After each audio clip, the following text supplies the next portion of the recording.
Ladies and gentlemen, panel 2 discussion will start soon, so please take your seat and set your phone on vibration mode. Thank you.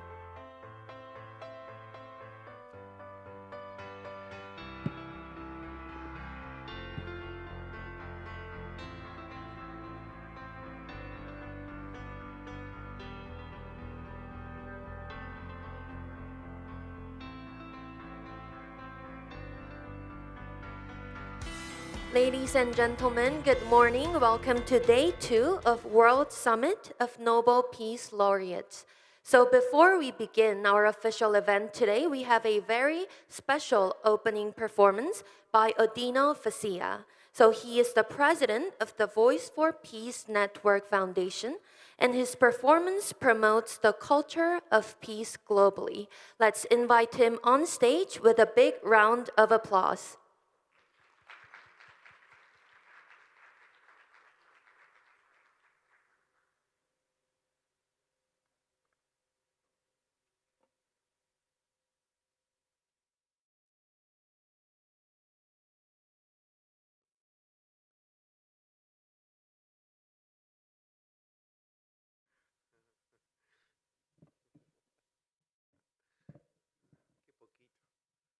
Good morning, thank you. Well,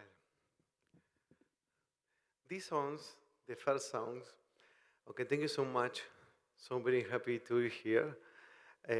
You know, my English is not very good, but these songs have my family, because I think sure more important in the world, in the life, is the family. Okay, in the video is my family. These songs, the words I composed for my dad, for my mom, but for everybody. Okay, thank you.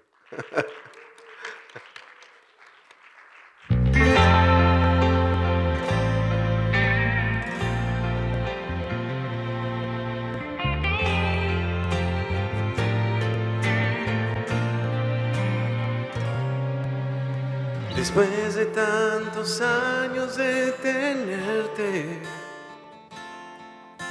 puedo sentir en ti la libertad.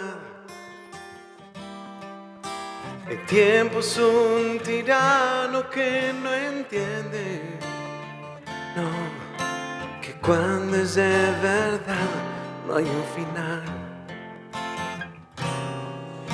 Contigo he aprendido a equivocarme, has soportado toda mi verdad. Con mi silencio sé que puedo hablarte. Cuando más lejos, más cerca tú estás. Y mírame, estoy aquí, sentado a tu lado una vez más. Abrázame, comprenderás que nunca sentirás la soledad. Puedes contar conmigo, sabes que soy tu amigo. Puedes confiar en mí, sabes que estoy aquí. Puedes contar conmigo, sabes que soy tu amigo. Y solo Dios sabrá todo el inmenso amor que guardo para ti. No.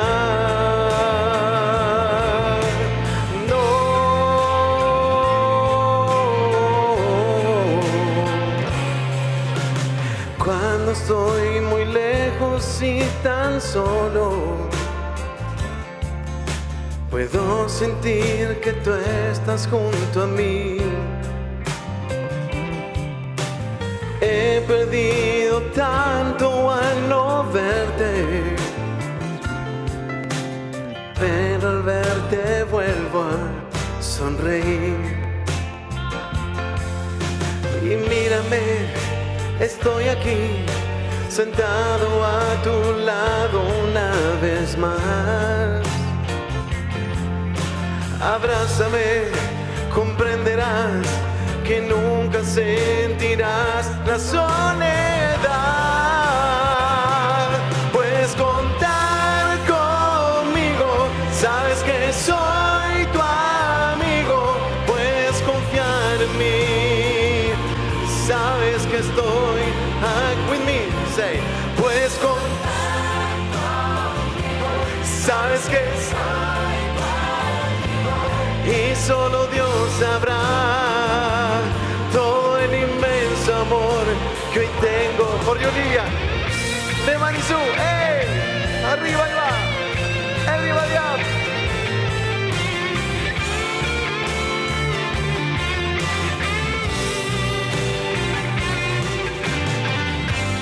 Nunca nada me alejará de ti. Oh no, say with me. Puedes contar conmigo, sabes que soy tu amigo. Puedes confiar en mí, sabes que estoy aquí with me. Puedes sabes que soy tu amigo. Y solo Dios sabrá todo el inmenso amor que guardo. For everybody, I love you. Thank you so much. Na, na.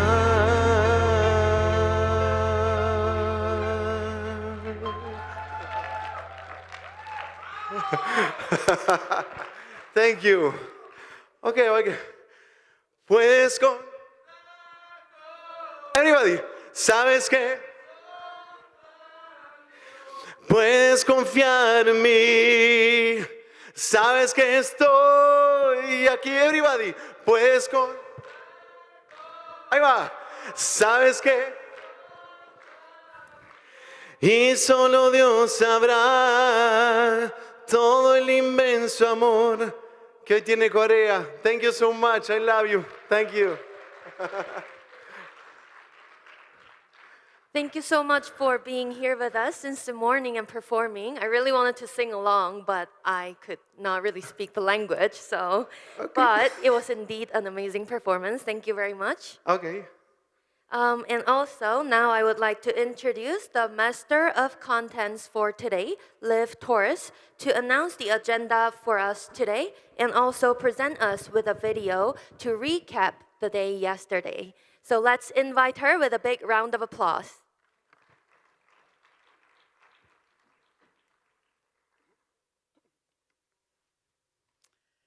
Good morning, everyone. Morning.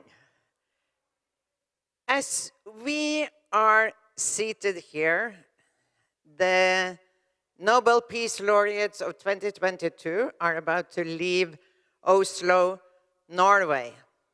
This is a Nobel Peace Prize this year to civil society, human rights defenders, and to the importance of civil society when it comes to peace building. 3 laureates, one from Ukraine, a civil society organization from Russia, and Ales Bialyatsky from Belarus, where there are thousands of people imprisoned for their fight for democracy and human rights. Ales Bialyatsky is in jail. He's not in Oslo. His wife received the prize for him. But I'd like to read to you what the message that he sent to the world on the occasion of the Peace Prize. He says, from jail in Belarus as follows. As I can, I keep peace in my soul.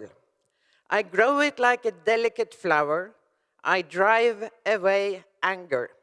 And I pray that reality does not force me to dig up a long-buried axe and defend the truth with an axe in my hands. Peace, may peace remain in my soul. Ales Bialyatsky.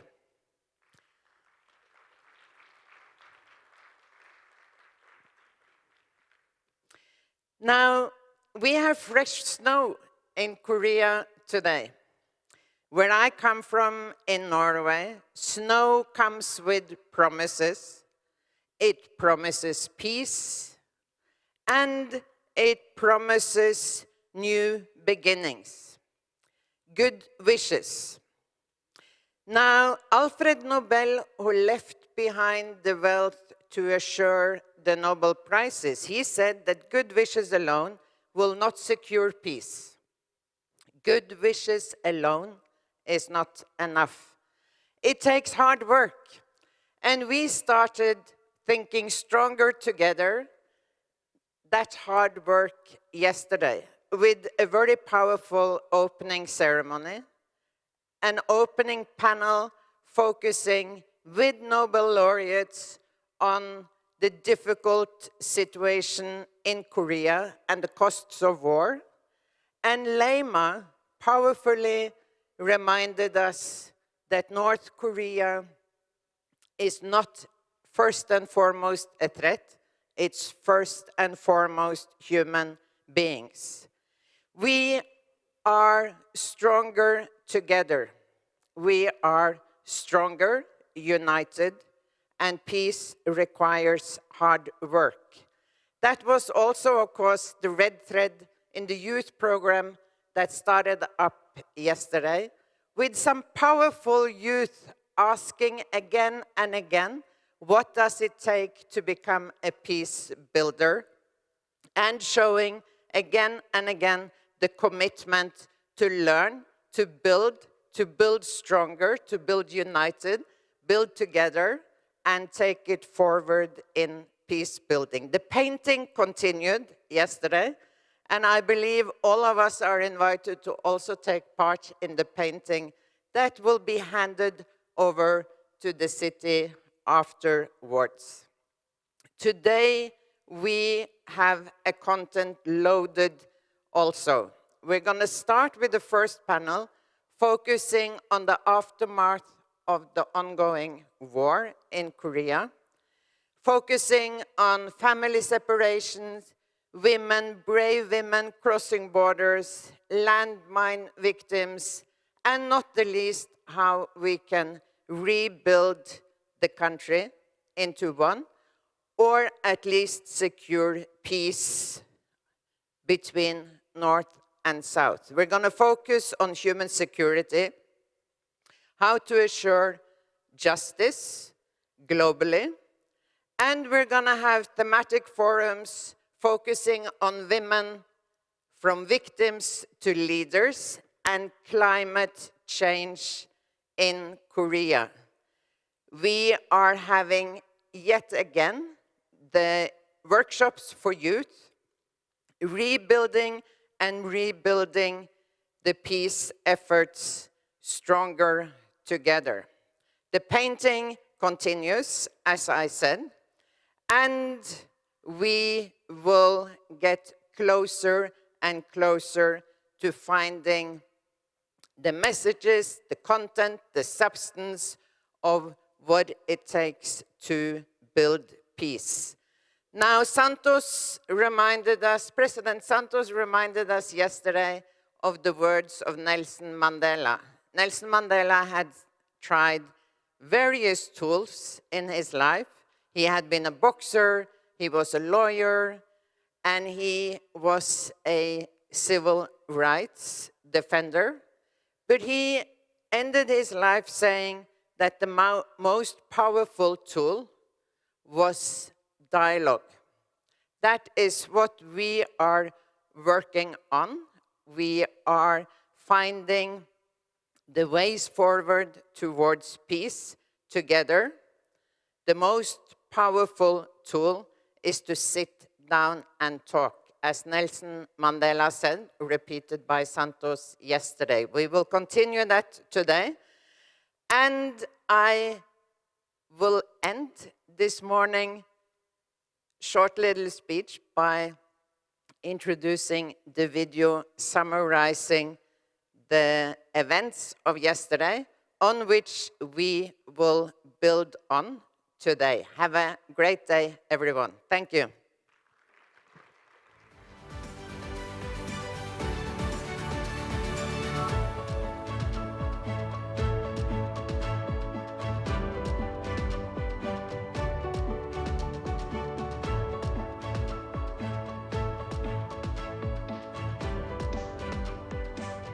So before we start the video, I would like to briefly introduce what the panel discussion for today will be about. So as all of you know, the topic for today's panel is Open Scars of War. So at today's panel, there will be 4 speakers and 1 moderator, of course. And today we will talk about the aftermath of war. And as you know, it is never positive, leaving behind substantial economic, social, environmental, and psychological disorders. 70 years after the Armistice Agreement, Koreans are still paying for the price of war, and thousands of families have been separated across the DMZ and are never able to meet.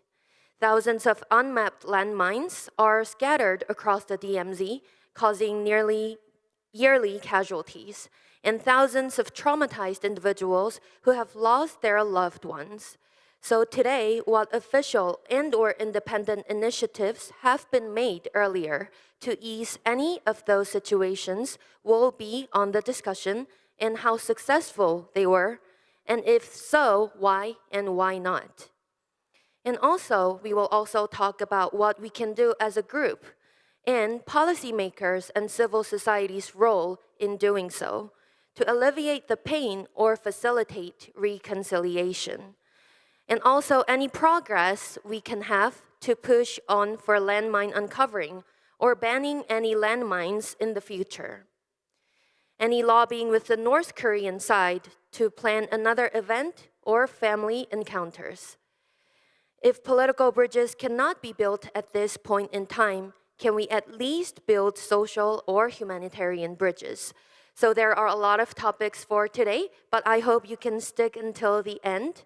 And so now we will play the video, and then I will introduce the panelist and hand over the floor to him.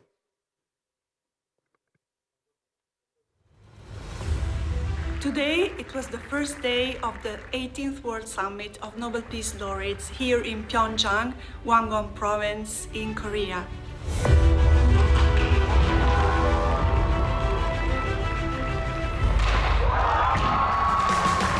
So many workshops are planned here at the World Summit. Workshops are important because that's the moment where Nobel Peace Prize winners encounters the students arrived here from all over the world to listen to their legacy and to their stories. I'm determined. I don't have a gun, but my face is more than an AK-47. It's an amazing platform for young people connecting and working together. Stubbornness is important. Don't give up.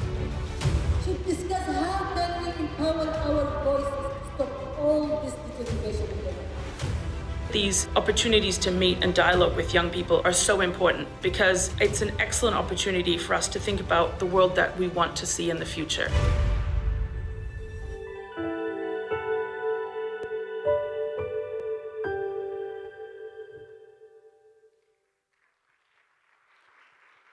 Now we will officially open panel discussion 2, Open Scars of War. I will now hand over the microphone to Ambassador Kyung-seo Park. So let's invite him onto stage with a big round of applause.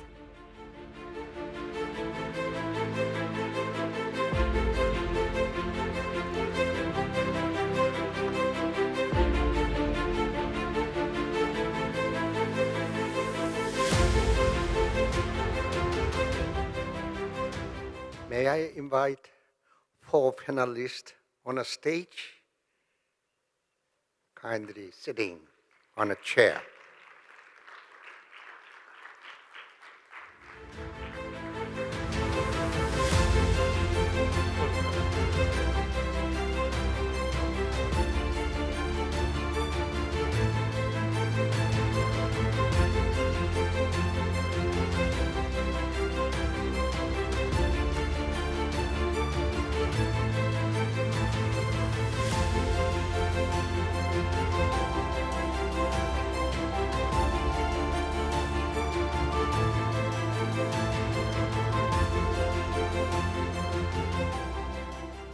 Good morning.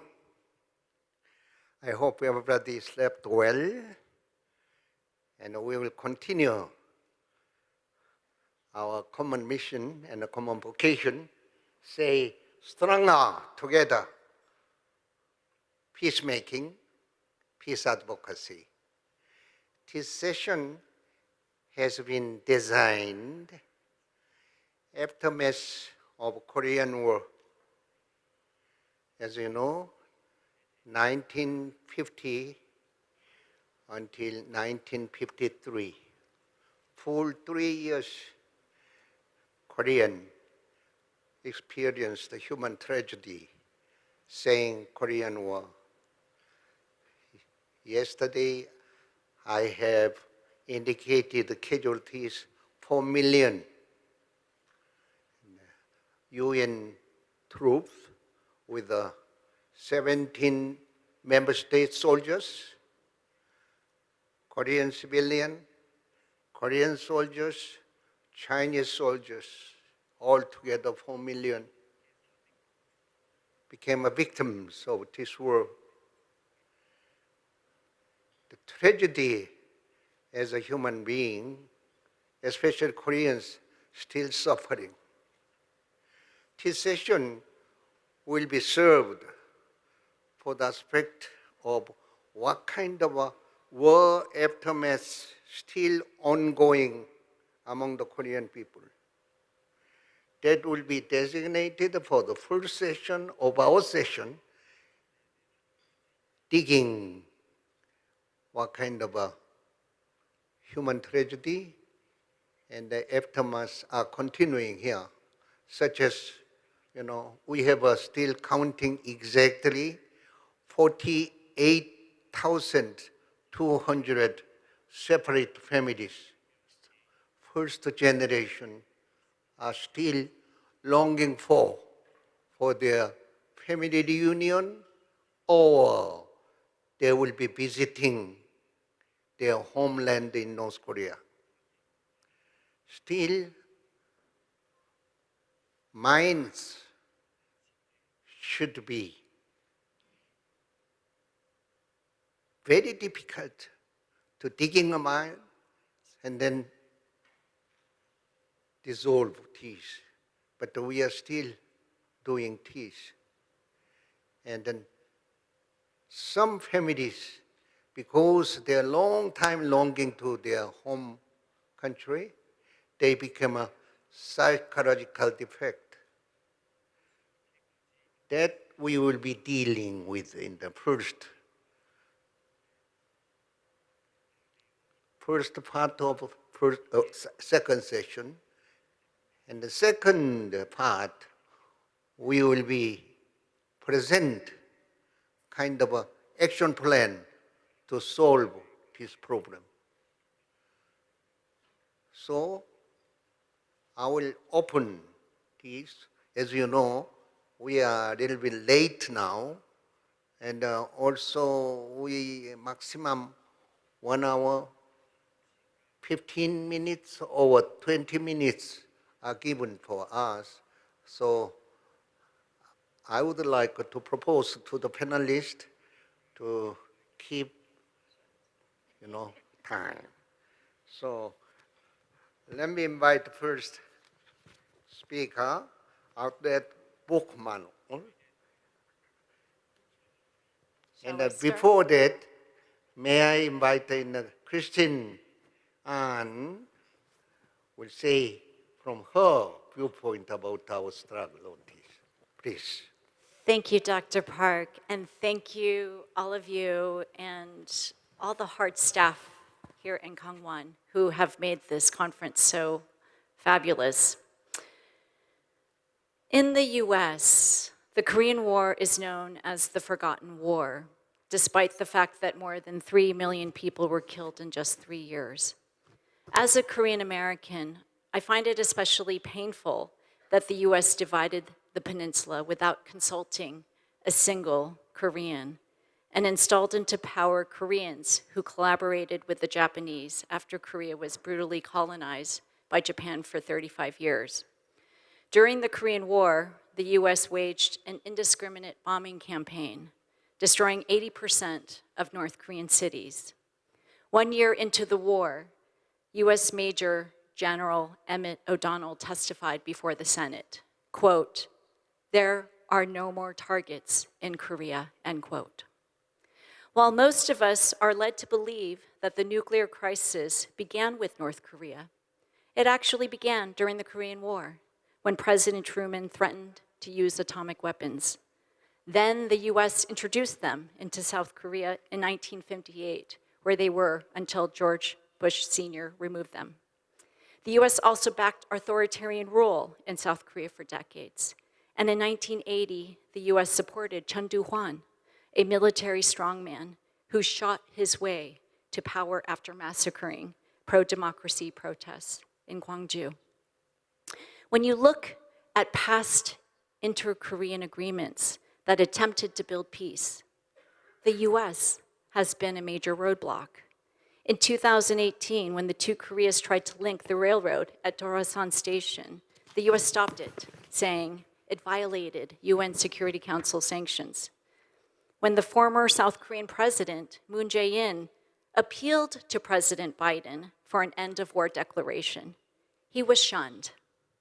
As a Korean American, I feel my country's responsibility to end the Korean War. Right now, tensions are the worst since the era of fire and fury in 2017, when President Trump threatened to totally destroy North Korea. According to the US Congressional Research Service, if another war broke out in Korea, more than 300,000 people would be killed in the first few days of fighting. And if nuclear weapons were used, more than 20 million people would be killed. This is not normal. It's not normal for 80 million people to live in a perennial state of war. It is not normal for doctors to have to perform surgery with dull scalpels and reuse brown gauze due to sanctions. It's not normal for people to not to be able to travel freely or return to their hometowns. It's not normal that nearly 30,000 foreign troops have occupied another country for 73 years. It is not normal for families, husbands and wives, parents and their children, siblings, aunts and uncles, to be able to hug their loved ones for decades. It is not normal that our governments invest in constant preparation for war. In 2006, I witnessed one of the most heartbreaking struggles that forever changed my understanding of this war. I had traveled to Pyeongtaek, 50 miles south of Seoul, where farmers were resisting the expansion of the US Camp Humphreys military base. They used every nonviolent tactic that they could to save their rice fields, which they had cultivated for 3 generations. Grandmothers tied themselves to the roofs of their homes to prevent them from being bulldozed. After holding candlelight vigils for 800 days, they lost. And now their former home has become the world's largest military base, spanning 3,500 acres, which is about the size of 4 New York Central Parks.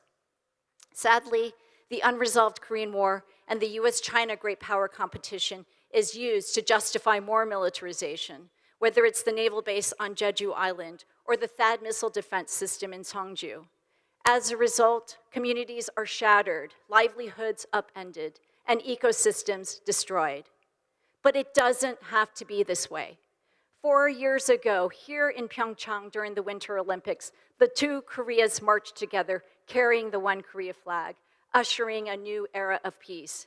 Leaders from North Korea, South Korea, and the US engaged in diplomacy that resulted in the halting of all nuclear and long-range missile testing and war drills. North and South Korean soldiers demined portions of the DMZ. Families reunited, and there was the creation of the liaison office in Kaesong. Yet what has plagued progress is the unresolved Korean War. That's why we are calling on the US, North Korea, and South Korea to formally end the 73-year-old Korean War with a peace agreement. We must do so for the separated families, for the struggling North Korean people, for those killed and mutilated by landmines, and all Korean people here and in the diaspora whose hearts are still divided. Let's redirect resources away from militarization towards investments that give us genuine security, such as healthcare, education, housing, clean air, and water. I would like to end with the words of Kim Ji-tae, the Pyeongtaek village leader who was imprisoned for resisting the US base expansion. When asked by the South Korean Defense Ministry for the price of his land, he replied, quote, "The price will be unimaginably high. The price must include every grain of rice grown and harvested here. It must include all of our efforts to grow them, as well as our whole life here, including our sighs, our tears, and our laughter. The price must include the stars which have witnessed our grief and joy, and the wind which has dried our tears. If all of these could be added, I would tell you the price." Thank you. Thank you very much. And now I would like to invite and Wadet Pochamawi for 3 minutes. Thank you so much. I'm really delighted to be with you today. Thank you so much for the invitation, and thank you so much for to all this the team from the permanent secretary. So happy to be in this place, very important place, and this very wonderful and powerful country. My hope is maybe next time when we'll come back to South Korea, we'll find a united country and we avoid this war. It's really my hope and my dream. I think nowadays we are living a very tough situation everywhere. We have conflicts everywhere in each part of this world. And we have tensions, we have conflicts, we have mass displacement, we have disorders, we have insecurity, we have fear, and we are looking for something special. We're looking for something particular, and we need peaceful solution. As Nobel Peace Prize Laureate, and as I'm an activist in the civil society, for me, I beg all the politicians and all the political parties to at least to listen to us, to listen to the civil society, to listen to the youth, to listen to the women, and just to find really a peaceful solution together. We need to listen to each other. We need to understand each other. We need to accept our differences, and also we need to accept that we can live together. The world is immense, it's big. There is a place for each one of us with our differences, with our different colors, with our different religions. So why we are in this kind of situation? Why we are suffering? Why people they are suffering? Why people they don't have their basic rights? Because there is no political will. And I think it's our task and it's our job, we as a civil society, to do something. I have this example in Tunisia. We went through dictatorship for long years, but thanks to the civil society, because the civil society was aware that we had to do something to change Tunisia, to change this environment there, the political environment there, and also thanks to the women. Women were there, were present, and also thanks to the youth, because the youth were also aware that they have to contribute, they have to be a part of the changement, and they have to give their opinions in different steps of our transition. And I think that's why we need the civil society to be more aware that they have to play this role, to find solution and to ask for solution and to be a part of the solution. That's we are able to change. We are able to defend our common interests if we have to forget our ego. We have to forget that we are looking for something for ourselves. We need to not to be selfish, but to think of this new generation, to think for them, to think for their better life. So it's very important for us to contribute in this and to build a kind of modern lives, to build modern countries, and also to be a part of this kind of, let's say, soft revolution. Coming back to South Korea and what is happening today, I think it's, I don't accept this, even when we are in this developing country where we can, people, they are so kind. People, they are loving life, and they are loving each other. Why till now we are, looking for a solution? Why till now there is no, an intervention from the United Nations, from the international community, just to reduce the tension? We have tension, as I said, everywhere. But I think what we do need now is really a call from this conference, a call from all these Nobel Peace Prize laureates to ask for at least to give us a time to understand each other and to find a peaceful solution. I'm always optimistic, and I think we'll find a solution. And let's, stay like this, and for maybe next time when we'll come back to this place and to South Korea, we'll be more satisfied, and we'll have more, let's say, good vibes. Thank you so much. Thank you very much. Now, next speaker, Dr. Ruth Mitchell. You have a plenary. Thank you so much. It is an honor and a privilege to be here with all of you. I'm indebted to the organizers, to our local hosts, for their extraordinary generosity and the kind welcome that we've experienced here.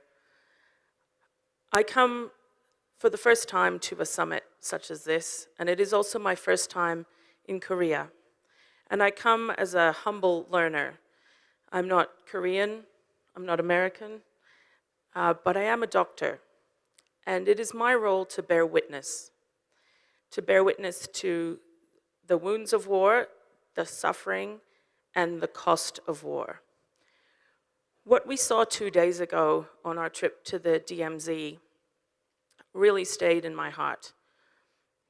Bearing witness to the cost of this terrible war has really touched me. When we think of the thousands of families divided, we think of the millions of lives lost, we think of the ongoing burden of trauma that is carried by every family who has been touched by this.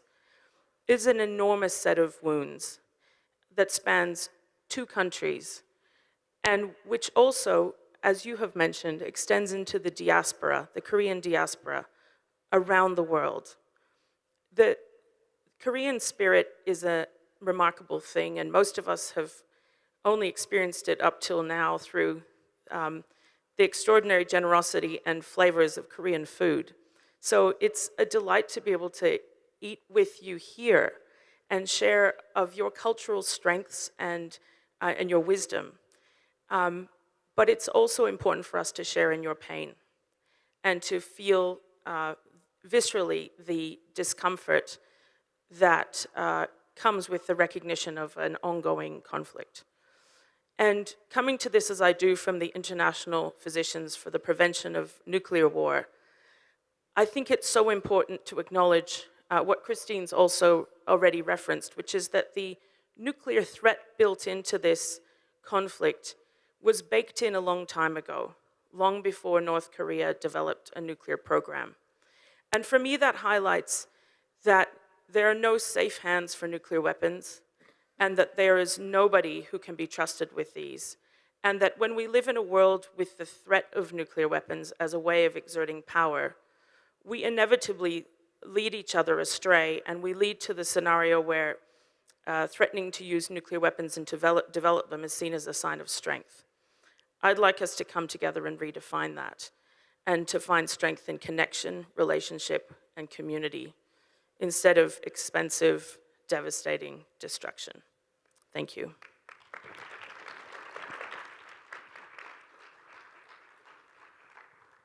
Thank you very much.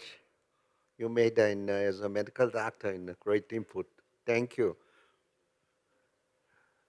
Next speaker is the Ko Yu Kyung, Korean. Yes, 네. please. 감사합니다. Thank you very much. Today, I'm participating in this discussion, so it is my great pleasure, and I'm very happy to meet you. In this city of Pyeongchang, we are hosting this World Summit of Nobel Peace Laureates, so I would like to extend my appreciation to the organizer and staff members. And today, we have so many participants. I hope you find this meeting meaningful so that we can create peace in Korea and expand it to the global stage. As Mr. Park just mentioned, the aftermath of the Korean War was really terrible. And even nowadays, after even 70 years, still people cannot visit their hometown and cannot meet their family members. So we can realize that the war has not ended. And when it comes to the landmine against the human, it is the evidence that war has not been ended. In 1999, there was an international convention against the mine against the human. However, still, landmine is still used. June last year, according to the Ottawa Accord, the U.S. government officially announced that it will ban the use of landmine. However, the Korean Peninsula was excluded, and the Ministry of National Defense is spending lots of money to remove the landmine, but it was not enough. Still, we can see the explosion of landmine, and there are many casualties. Despite the effort of the Ministry of National Defense, why it is not addressed yet? It is because still our direction is not that clear. We have not determined that we will not use the landmine, and we still have the possibility of using landmine on the Korean Peninsula. So we cannot spend lots of money to remove landmine. And it is the same across the world. In Korea, we have the nuclear umbrella policy of the US, and in North Korea, they have a condition for using nuclear weapons. In order to prevent and defend from the nuclear weapons, can we select the nuclear weapon as a countermeasure? And can we avoid the aftermath of the nuclear weapons? I think we need to find the answers for that. Last but not least, I would like to mention about women and in relation with war.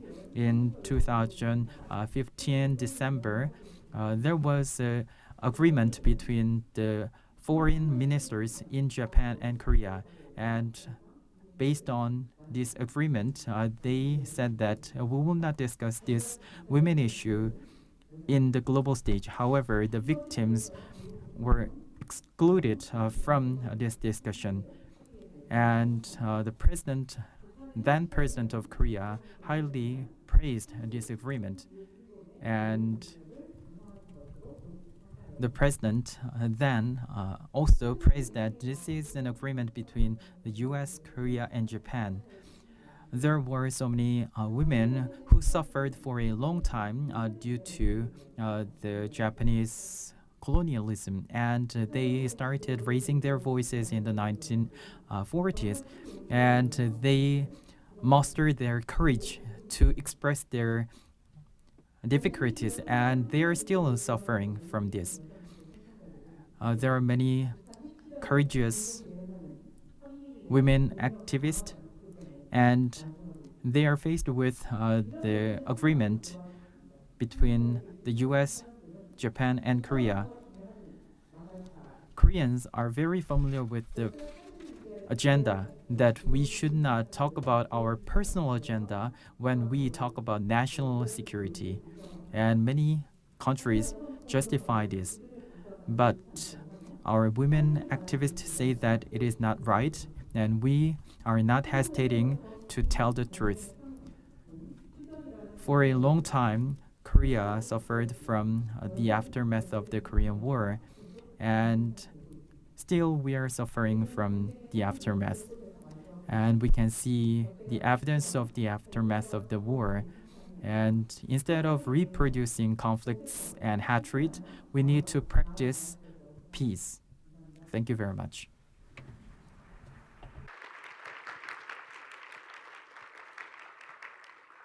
All right, thank you very much. Now we have heard about the aftermath, which is still ongoing struggle of the Koreans after having a Korean War for 3 years in the 1950 up to the 1953. Based on our struggle currently, I would like now to ask a panelist how we can solve this problem as a priority. It will take long, but what is the direction of our common struggle?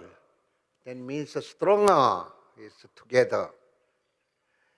As a Nobel Peace Prize laureate, how we can go together to solve this problem, making an action plan. Each one has 3 minutes again, because I was asked by the secretariat, would you please conclude this particular session in 10 before 11, something like this. All right? Christine? Thanks, Dr. Park. I think we could do it in 3 ways. Number one, we need to build the political will for peace. And in the United States, as I mentioned, it's called the Forgotten War, a grassroots movement led by the Korea Peace Now Grassroots Network, which is our transnational campaign, which we invite all of you to be a part of. We worked with members of Congress who introduced the Peace on the Korean Peninsula Act. And it's a bill that is calling for the Biden administration to negotiate a permanent settlement of the Korean War. And I don't know, we have about 50 co-sponsors of this bill, and it may not seem like a lot, but actually 10 years ago, on the 60th anniversary of the Korean War, we could only get 2 members of Congress to support peace on the Korean Peninsula, much less a peace agreement. And one of those 2 members of Congress was Barbara Lee, who many of you may know was the only only US Congresswoman who voted to not allow the Bush administration to wage a war in Afghanistan and Iraq. So that, I think, is huge progress. The second is we need to center the voices of those that are most impacted. So the divided families, North Korean people who are being impacted by sanctions, the people that are living around military bases. I think we really need to change the narrative, because when we think about the Korean War, we just hear about the military exercises, nuclear weapons. Yes, those are all devastating and dangerous, but there are the ongoing costs of this war. And as the opening speaker said, peace doesn't just happen. It takes hard work, it takes courage, it takes perseverance and resilience, and it requires new voices that have fresh ideas and thinking, and so that's why women must be mobilized to be a part of this peace process. Yes. All right. Now, with that. Yeah, thank you so much. I think peace is a set of knowledge, values, attitudes, and skills. And we need to live together in harmony for ourselves and for others. And as you said, I mean, conflicts are affecting women's lives, but women are excluded from all, let's say, the majority of resolution and solution for conflicts. And, you know, we have to be, women should participate, and their participation is essential because, you know, it's a way to create an inclusive society. And the number of women you know, involved in peace table is very, very, very low. That's why we have to maybe to train women to be mediator, conciliator, and to be part of the solution. And it's a way to also to think that we need to have this diversity in our society, and we need to have an inclusive society. We have to give more chance to reach women, and because I think women, when they are included in this kind of agreement and solution, they are able to add something. They are able to change something. They are able also to be different and to give different opinions. So also, I think, as my background is entrepreneurship, I think it's very important to involve the private sector, because the private sector should play a role.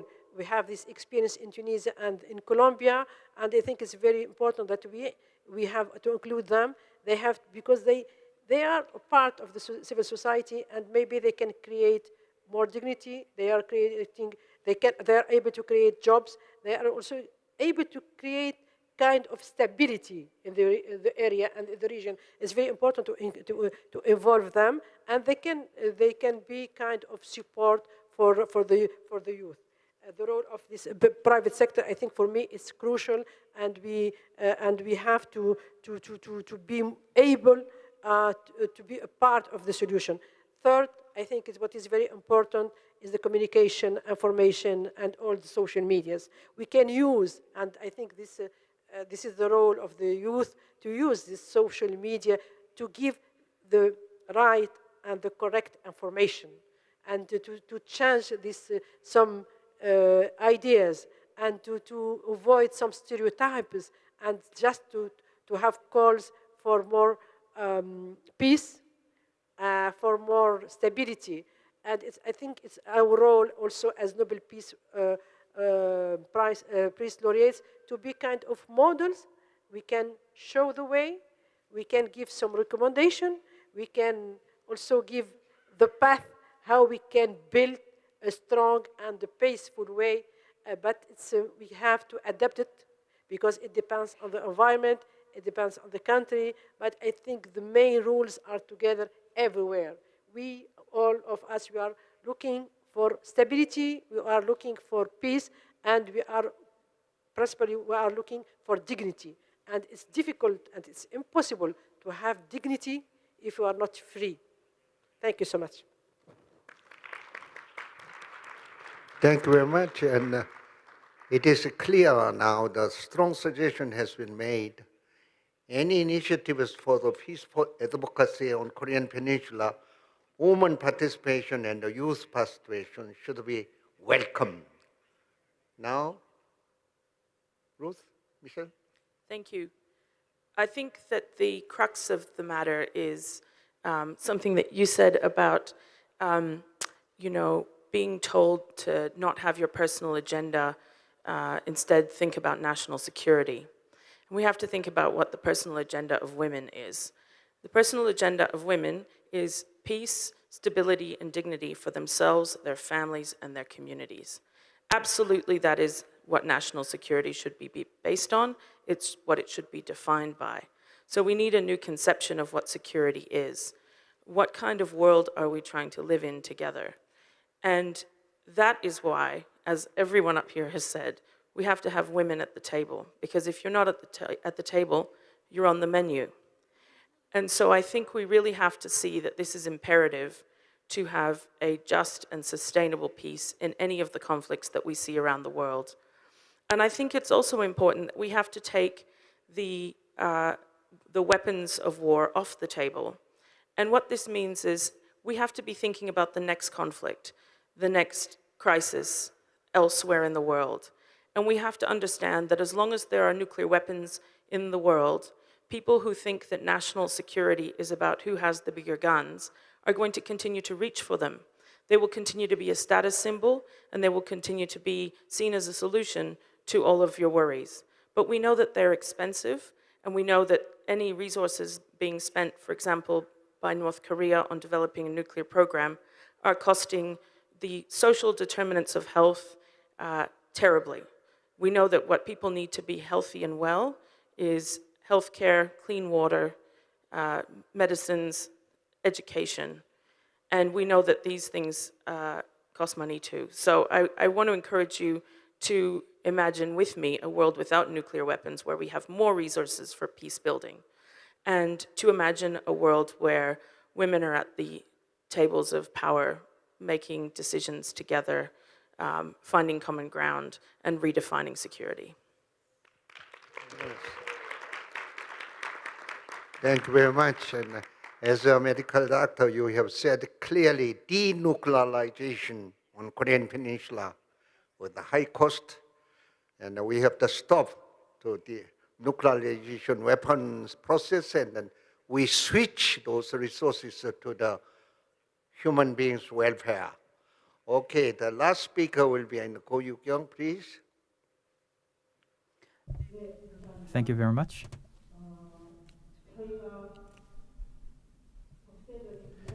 We are in a hostile situation, and more than 70 years we are in a divided country. But sometimes it was not that hostile.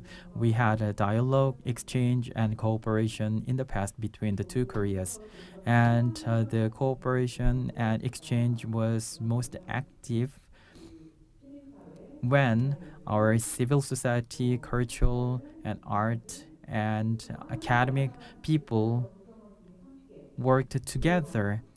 When they participated together, our exchange was very active, and the achievement we reached at the time left us a good memory, and it gives us a new hope that we can do that once again. I believe peace. Obviously, the government has their role, so their role is very imperative. However, in building peace, all the stakeholders related to peace building should be included, and then that peace will be sustainable, and that peace can stand tall regardless of the external factors. So in culture, academia, and sports, and women and youth, in our domain, we need to work together, and we need to meet the people we thought that they're our enemy, and we need to listen to each other. And we also need to reflect ourselves why we failed despite all the efforts. It seems like we are from the scratch. However, we need to look back ourselves. And I believe the reason for failure is unfinished war. For the last 70 years, we were at war. So the war should be ended. Then we can move forward. In 2023, we'll commemorate the 70 years anniversary of the Truth Agreement. When the Truth Agreement was made, we thought that it will just last 1 year. However, it has lasted for the last 70 years. So there will be many actions to end the war. I hope you participate in that activities. And I hope the peace on the Korean Peninsula can be extended to the peace on the globe. Thank you very much. Very strong appeal from a woman representative in Korea. And the next year will be a 70th year of a ceasefire treaty. So in order to end this ceasefire treaty to peace treaty, she said, appeal to the Nobel Peace Prize Laureate together with this process. Now, let me open the floor, inviting any comments, any advice from a floor is welcome. Please.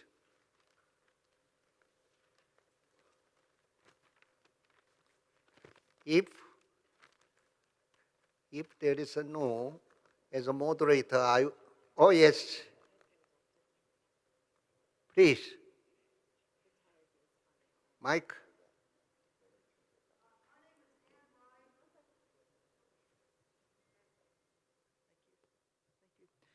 My name is Ann Wright. I'm from the United States. I was a U.S. Army colonel and also a U.S. diplomat, resigned in opposition to the war in Iraq. The history of inter-Korean work for peace is strong.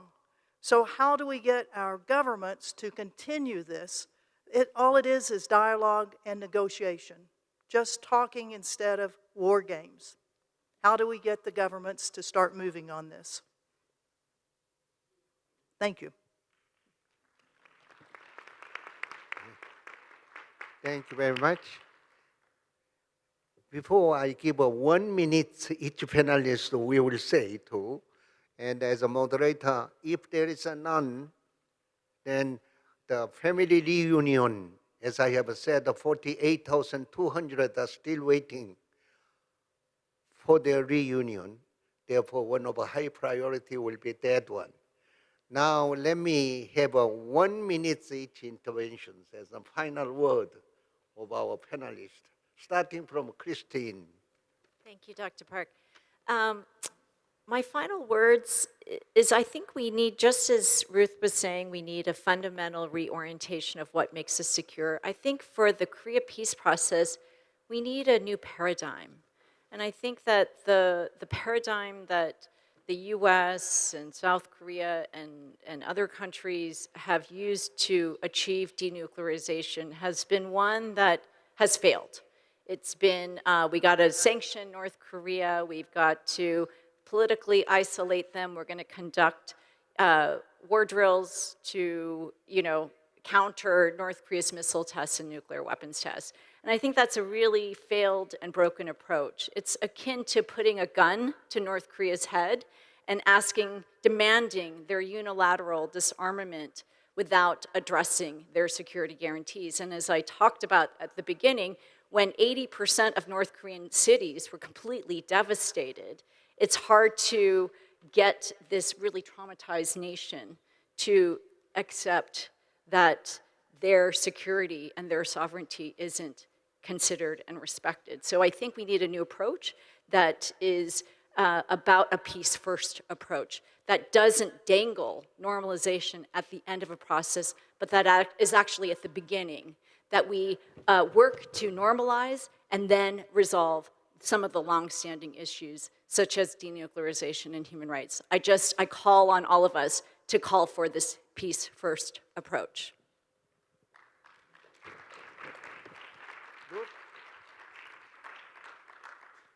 I think for me, to your question, the real challenge of trying to get people to negotiate in good faith is to set up the conditions for that to happen properly.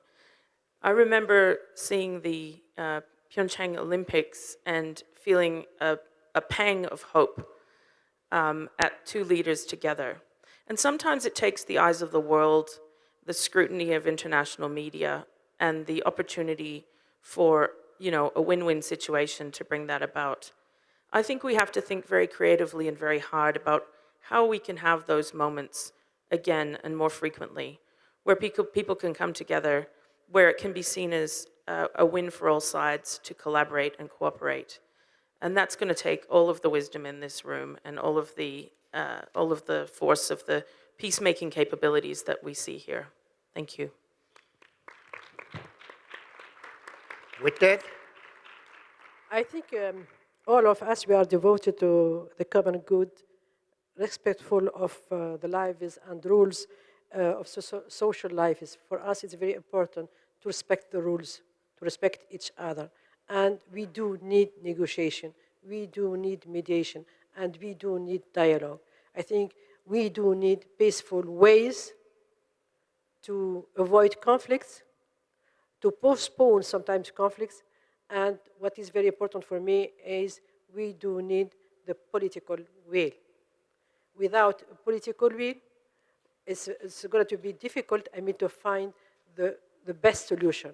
And I can add also, we do need, the involvement of the civil society. We have to play a key role in finding our solution. And I think it's very important for us to find our solution without, waiting for others, to resolve the problem, and without waiting for others to show us the path. It's very important that we have to be included and we have to play our own role. Thank you so much. Yes. Madam Ko Yuk-kyung.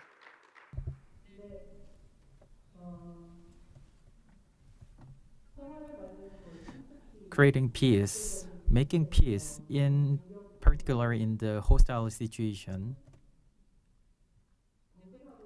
when parties are conflicting with arms, it is very difficult. When we talk about peace, usually the government officials think that this is very naive. You don't know about reality. It is not feasible. But I would like to tell you about the power of naive belief about peace. Thanks to that naive belief, we now have the anti-nuclear treaty, and nuclear powers are not included in this treaty. However, non-nuclear power countries gather together to have this treaty, and those who are endorsing the nuclear power thought that this treaty will just fail. However, the activists made it successful.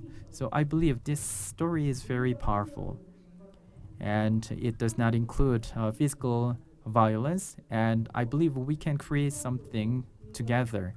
And on the Korean Peninsula, I believe this approach is possible. Thank you very much. Thank you very much. Our four panelists, you are woman, I am soul man. I am extremely happy for your tremendous contribution to the peace advocacy work on Korean Peninsula. 1970, I was reminded Willy Brandt, 1970 Nobel Peace Prize laureate. When he started his East policy with the East Germany at that time, he said, peace is not everything, but without peace, all or nothing. With this, overarching concern, he has succeeded reconciliation and cooperation and peaceful coexistence at that time, West and the East Germany. With all final word, thank you very much, our panelists. Thank you very much for our audience here. We go together. It is great encouragement by the Nobel Peace Prize for this, our struggle with your solidarity. Thank you.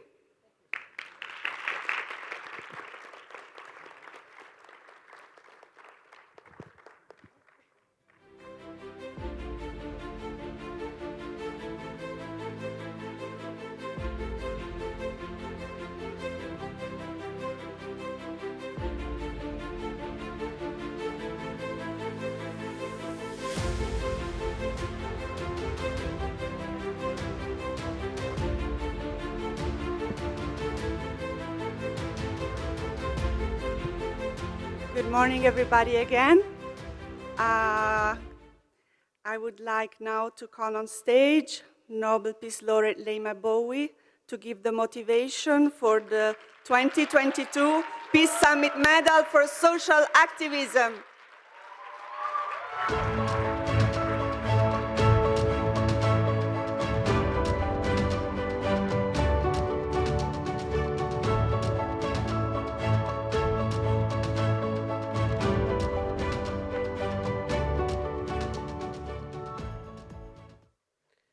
Good morning, everyone. It is my absolute joy to be standing up here this morning to present this award. So let me take out the glasses.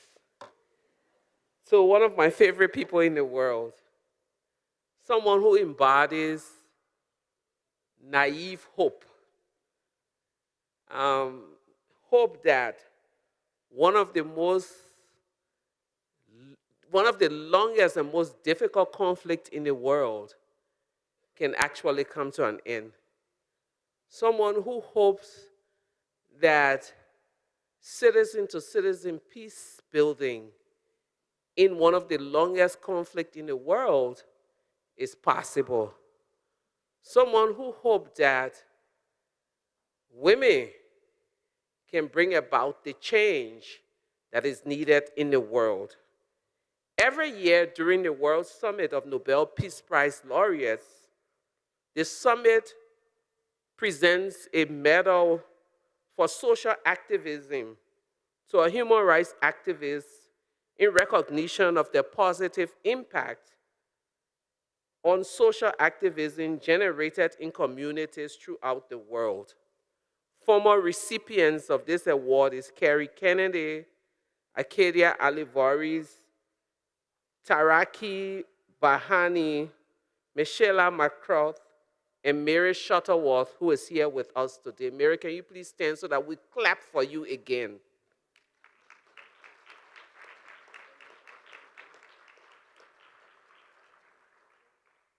This year, we're giving this medal to a woman, as I stated earlier, that I'm in absolute awe of. She has fought all her life for freedom and peace for Korea. Christine An, today I stand here to honor your tenacity, to honor your courage, to honor your naive faith in humanity when all around us seem to be sinking. You continue to believe that even after 70 plus years, families can be reunited. The Korean people can see peace. On behalf of myself and all of the women who crossed the DMZ with you and my fellow Nobel Peace Prize winners, I am honored to give you this award and to say to you, never stop. Many years ago, I read a book and it says we were taught as African women to walk on tiptoe. You can't be too loud, you can't be. After I read that book, I told myself, one of my biggest and greatest quotes will be never walk on tiptoes because you don't leave footprints that last. Christine, keep doing you. The world may not agree with you, but those who make history are always seen as crazy like myself. Congratulations.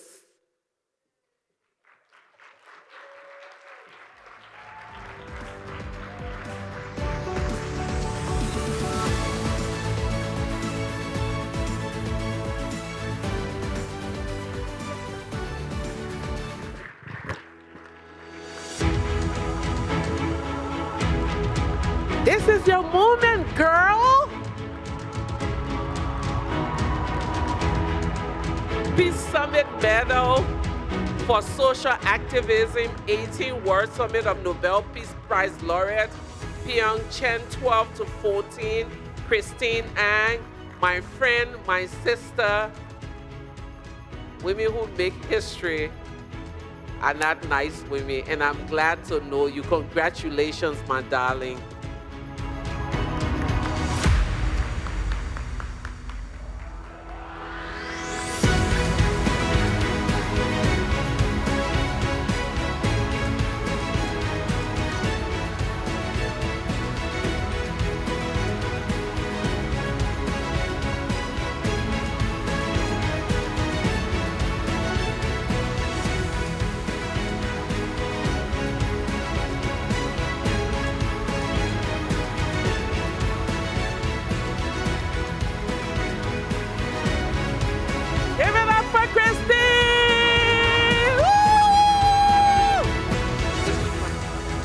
Okay, Christine, you are now asked to kindly come and accept this award. We want to hear from you, my darling. Congratulations.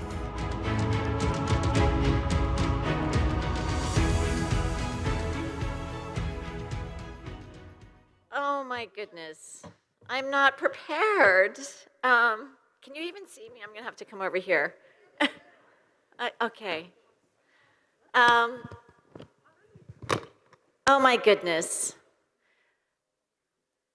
I want to first thank Lema because in 2009, I was working at the Global Fund for Women, and I worked by day for women's rights, and by night I was moonlighting as a Korea peace activist. And we brought Abigail Disney's film about Lema and the women of Liberia who worked for peace across religious lines, Muslim and Christian women. And I was so inspired by Lema and the work of the Liberian women that night I actually had a dream. And I woke up in the middle of the night and I turned on my home screen of the New York Times, and it was a story about the Imjin River that was flooding through the heart of the Korean Peninsula. And North Korea allegedly lifted the floodgates without consulting South Korea. And it was at that time Kim Jong-il and Lee Myung-bak. And they were two Korean men leaders, and they weren't talking. And I just thought, this is so ridiculous. And the result was people died because of the flooding. And I went back to sleep. I was so angry. And that's when I had the dream where I was wading in the river, in the Imjin River, and I was waiting for people to come down the river. And people were starting to come down, and it was this glow of light. And that light then morphed into family reunions, people embracing and hugging each other. And it was so beautiful, and I was so mesmerized by, as you've all seen, those images of elderly Koreans who haven't seen each other for 3 generations. But I wanted to keep going up the river to find the source of that light. And so I kept going up the river. And what did I come upon? I came upon a circle of women, and they were stirring something like witches in a big black pot. And then they poured whatever they did that were little vessels that then flowed down the river and became the light. And that's when I woke up and I said, oh, I know who will end the war. Women will end the war. And so it's so deeply moving to receive this award. I thank the Korean women. As many of you may have seen in the movie last night, it was Korean women that met for the first time in 1991. And it was women that went, international women that went during the Korean War to call for an end to the bombing, to the genocide. And so I'm just deeply humbled, and I want to deeply thank the Korean movements for peace, for democracy, for reunification, because you have shined a light on the world, whether it's the Gwangju families, the Jeju Island families, the comfort women, the Candlelight Revolution. I think South Korea and the movements for democracy have been such an inspiration to the world. I'm deeply honored to be considered Korean, and I am going to work for the rest of my life till this war ends. So thank you so much for the encouragement and support. Thank you.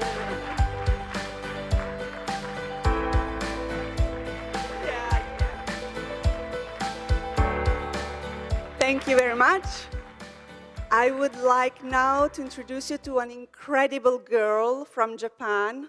She's an inspiring peace activist, very young, and we're so excited to have her here. Her name is Rina Kawasaki, and she has just been awarded the prestigious 18th Annual International Children's Peace Prize. Rina's pioneering work to increase child participation in politics, the environment, and society in her home country, Japan, and across the world, has made her the leading youth advocate in Japan. The International Children's Peace Prize was launched in 2005 during the World Summit of Nobel Peace Laureates in Rome. Since then, each year, the prize has been presented by a Nobel Peace Prize winner. This year, it has been presented by Tawakkol Karman in The Hague, Holland. The International Children's Peace Prize is the most important and prestigious youth prize in the world. It has awarded annually a child who has made a significant contribution to advocating children's rights and improving the situation of vulnerable children. So please give your applause to Rina. Please, Rina, come here with us.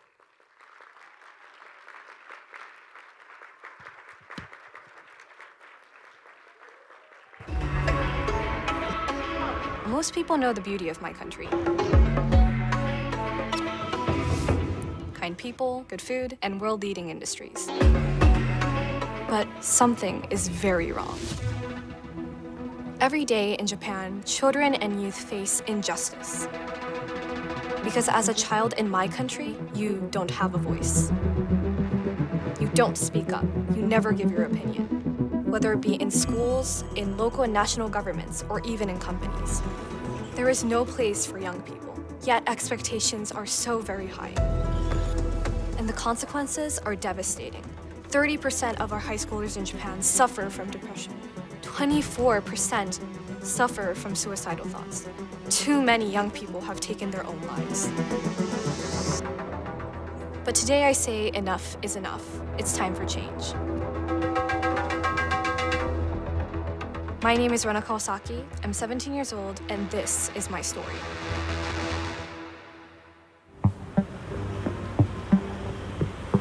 It all started when I was 12. I saw a corrupt Japanese politician on TV who used taxpayers' money for private uses.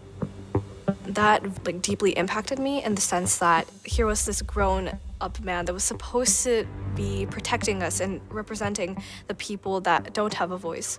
However, he had taken something away from the people and used it for his personal benefit. That day, I decided to stand up and speak out for myself and others to change my country. I started my own organization, Earth Guardians Japan. Together with other young people, we decided to be the change we want to see. We started raising our voices by organizing Zoom calls between us and our local political leaders, to let them know that we want to be involved in decisions that impact our future. And they listened. Together with the local government, we spread QR codes all around the city to help youth give their opinion on what matters most to them. 30秒ぐらいで本当にすぐできるのに、その結果をちゃんと市の人が見てくれて、それをもとにこの市をより良いものにしてくれるって考えたら、ものすごくいい取り組みやなと思います。Companies were next. I became the youngest chief future officer of a world leader in biofuel. I inspired them to really listen to the next generation, to the power and ideas that we have. Lena is one of, for me, really passionate girl. She showed everything and passion for the transforming and updating to the next stage of the company. That was a big step for me, definitely, because it made me be introduced into the entrepreneur side of Japan and how there were issues there as well as political. They were willing to take lots of risks for us, both societally and financially, to support our ideas. So I was very empowered by that. Then the city of Tokyo called.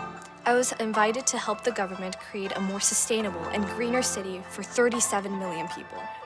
They even released an official statement that from now on, they will listen to and implement youth voices. さっきと同じ答えになっちゃうかもしれないけれども、常に先を見ている。そして未来のことを常に心配していて、今我々が何をなすべきかということを教えてくれます。It was such an invigorating moment because I felt so redeemed and that finally this government body that I didn't think would move and change for the minoritized youth are moving towards a positive future, which I thought was very inspiring. Yeah, I did it. On your mind, get set, let's start.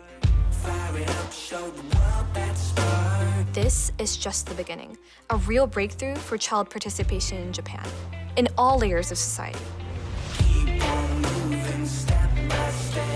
Rena in one word is unreachable. Passionate. Devoted. Inspirational. Charismatic. And hardworking.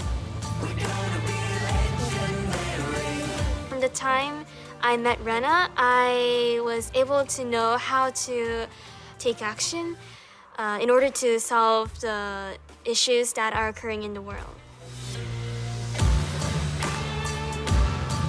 You are never too young to make a change because age should not determine how qualified you are, because a lot of people say children are our future, but we're actually the present. And we're actually here right now, and we're the ones that are feeling the suffering together with the adults that are also feeling the suffering. So I think you're never too young to make a change because you're also a valuable member of society.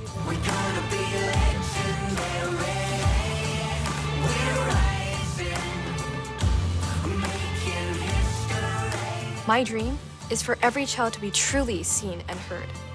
I will never stop this fight until this becomes a reality.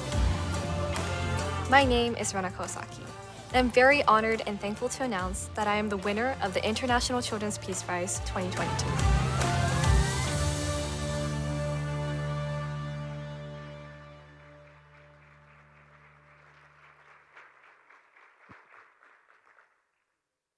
Honorable guests, ladies and gentlemen, and everyone in between.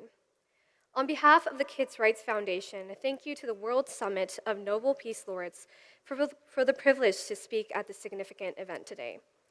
I am also honored to be featured in this book, Being Noble, which was distributed to all youth participating in this summit.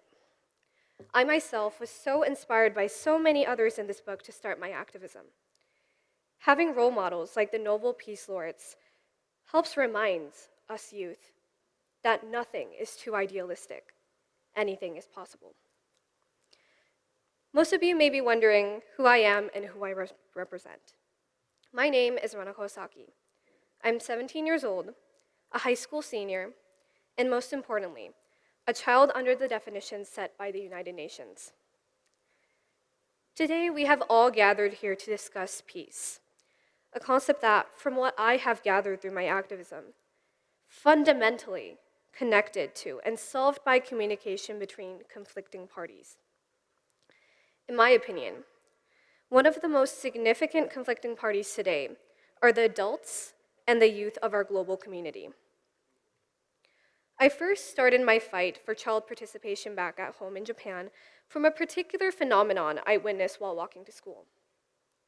Every election season, political candidates take their microphones and line up in front of local stations, greeting and advocating their causes to students as they head into the stations to go to school. As I walk closer and closer to the candidates, the crowd's pace picks up, and I see students actively try not to make eye contact with these candidates as they head into these stations as quickly as they can. Currently, Japan's youth have been described as disconnected, uninterested in these issues discussed in politics in general. I believed at that time that this active avoidance of political candidates was just one of the manifestations of the supposed current situation of youth in Japan. In order to get youth interested in politics and social issues being discussed by our representatives, I started hosting small Zoom sessions between local politicians and high school students. What shocked both me and the politicians who participated were the emotional but yet constructive opinions given by the youth. As youth and politicians exchanged their opinions one by one, a high school senior quietly asked, "Why do you always listen to the adults, but not the youth? All the high schoolers who have participated here today have opinions, have ideas, have dreams. Why do you not listen?" The stark contrast between the stereotypes of youth and the youth that were present that day shocked the politicians. The answer to this contrast was pretty simple. These youth were never asked their opinion on any significant issue. They never felt listened to. They never felt that anyone would listen to them. Therefore, they stayed silent. The simple act of listening starts to break down barriers of stereotypes and biases. That day, politicians broke down their stereotypes of disengaged youth. The youth, in turn, broke down their stereotypes of uninterested and unapproachable politicians. We, the youth, are always told we are your future. However, I firmly believe that this statement is incorrect. We, the youth, are existing right here, right now. We have much of a responsibility and the right to speak up as any other party. We are a part of the present as much as you. Youth are the present. I strongly believe peace should be a collective effort between all parties existing in the present. Listen to us. Listen to the youth around you. Have you listened intently and with respect to your students, your children, your grandchildren? We complete the narrative. We will help solve the pressing issues of today, which are not just your burdens, but ours. We will in turn listen with respect and fight to work with you. We have more in common than we all think. In the wise words of Nobel Peace Prize laureate and patron of the International Children's Peace Prize and the Kids' Rights Foundation, Desmond Tutu, listen, listen, listen. But most importantly, don't forget to act. Thank you.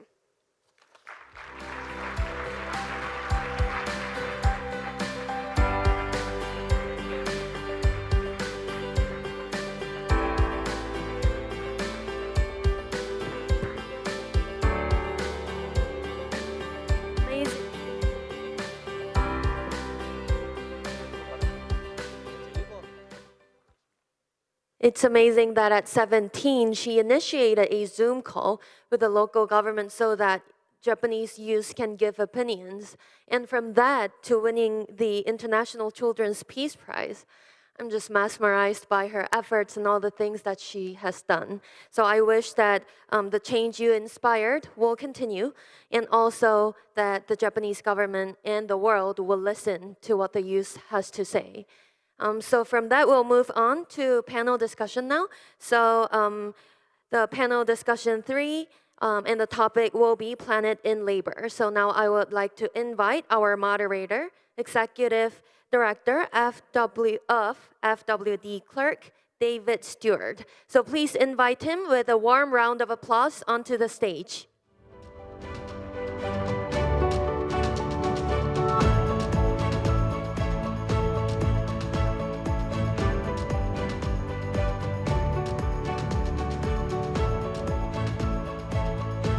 Mr. Stewart, if you're present, please come up on stage.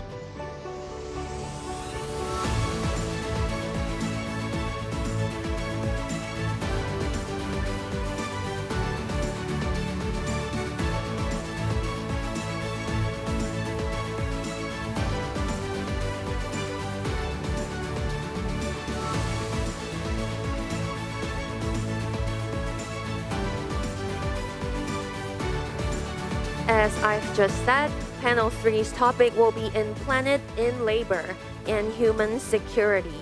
So the topic today will be, with no shadow of a doubt, our planet is in distress, as all of you know, like a woman in labor expecting a newborn baby. So a pandemic locked us down all for 2 years and has repeat over 6 million lives. Food security is at high risk, threatening millions of lives around the world. Wars in Eastern Europe is continuing. So let's hear from our moderator and panelists. So I will hand over the floor to you now. Welcome to the third session, The World in Labor. I'd like to invite the other panelists to join me.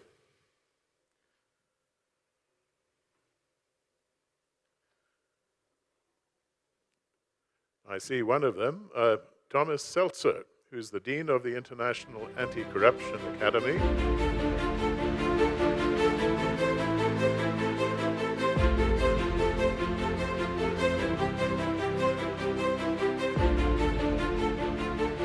And I'd like to introduce Kailash Satyarthi, who's Nobel Peace Laureate 2014.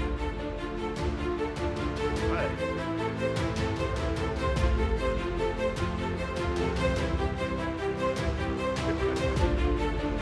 And I would like to introduce Dr. Shirin Ebadi, Nobel Peace Laureate 2003.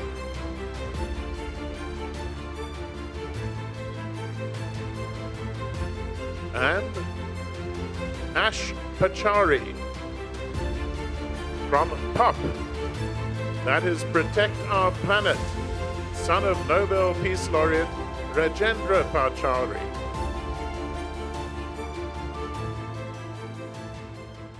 After COVID, a new world is being born.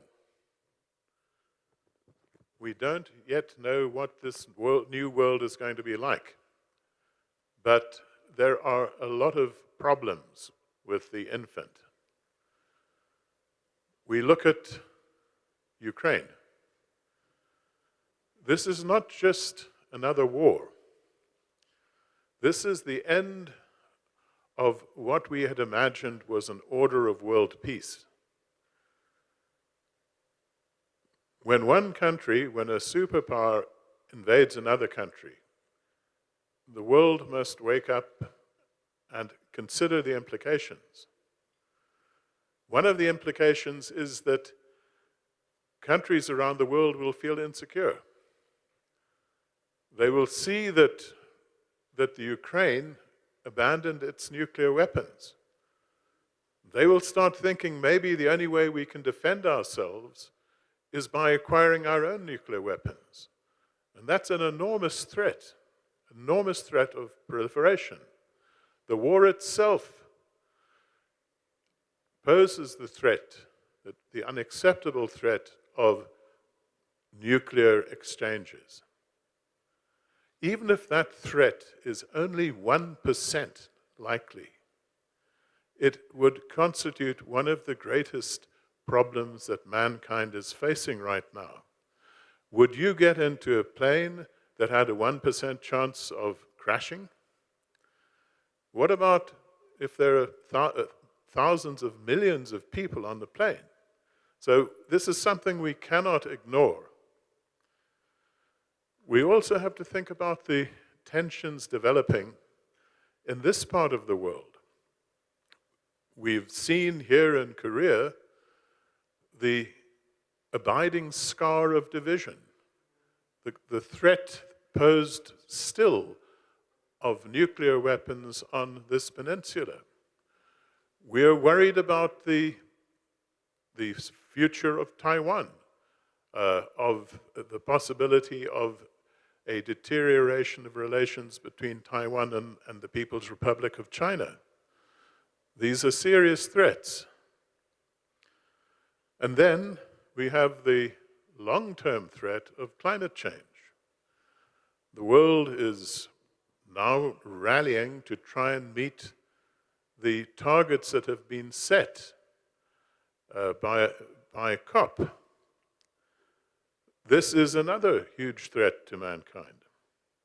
And then the other one is that COVID has disrupted the international economy. Trillions of dollars have been printed. Countries now are facing the threat of inflation. There are dark warnings of a financial crisis lying ahead.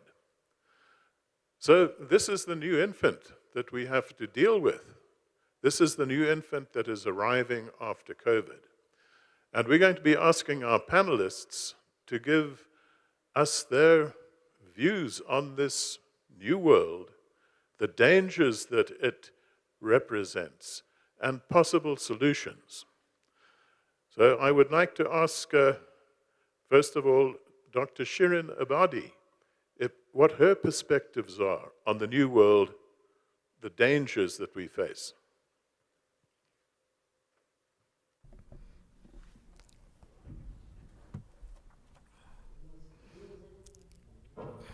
Use headsets, please.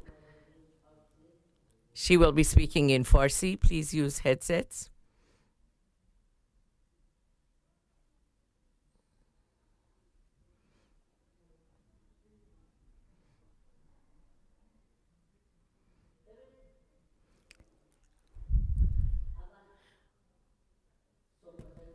First, I want to greet everyone. And then I want to talk about security. But, of course, we know that there is danger in many areas of the world. I come from the Middle East. In the Middle East, every day, hundreds of people are killed, either in wars or by terrorists. And I want to start with my country, Iran. It's been years that Iran has been sanctioned. And the conditions are sort of similar to what goes on in North Korea. The reason that the sanctions exist is that Iran is after nuclear energy, but they don't want the IAEA to monitor them closely. And they have taken actions, and which has created a suspicion in the world that we want to make atomic bombs in Iran. And informally, we have learned that uranium has been enriched up to 90%. This means that we are very close to making an atomic bomb. The government of Iran denies that and says that, no, this is just an energy, and I want to use it in order to produce electricity. But they lie, because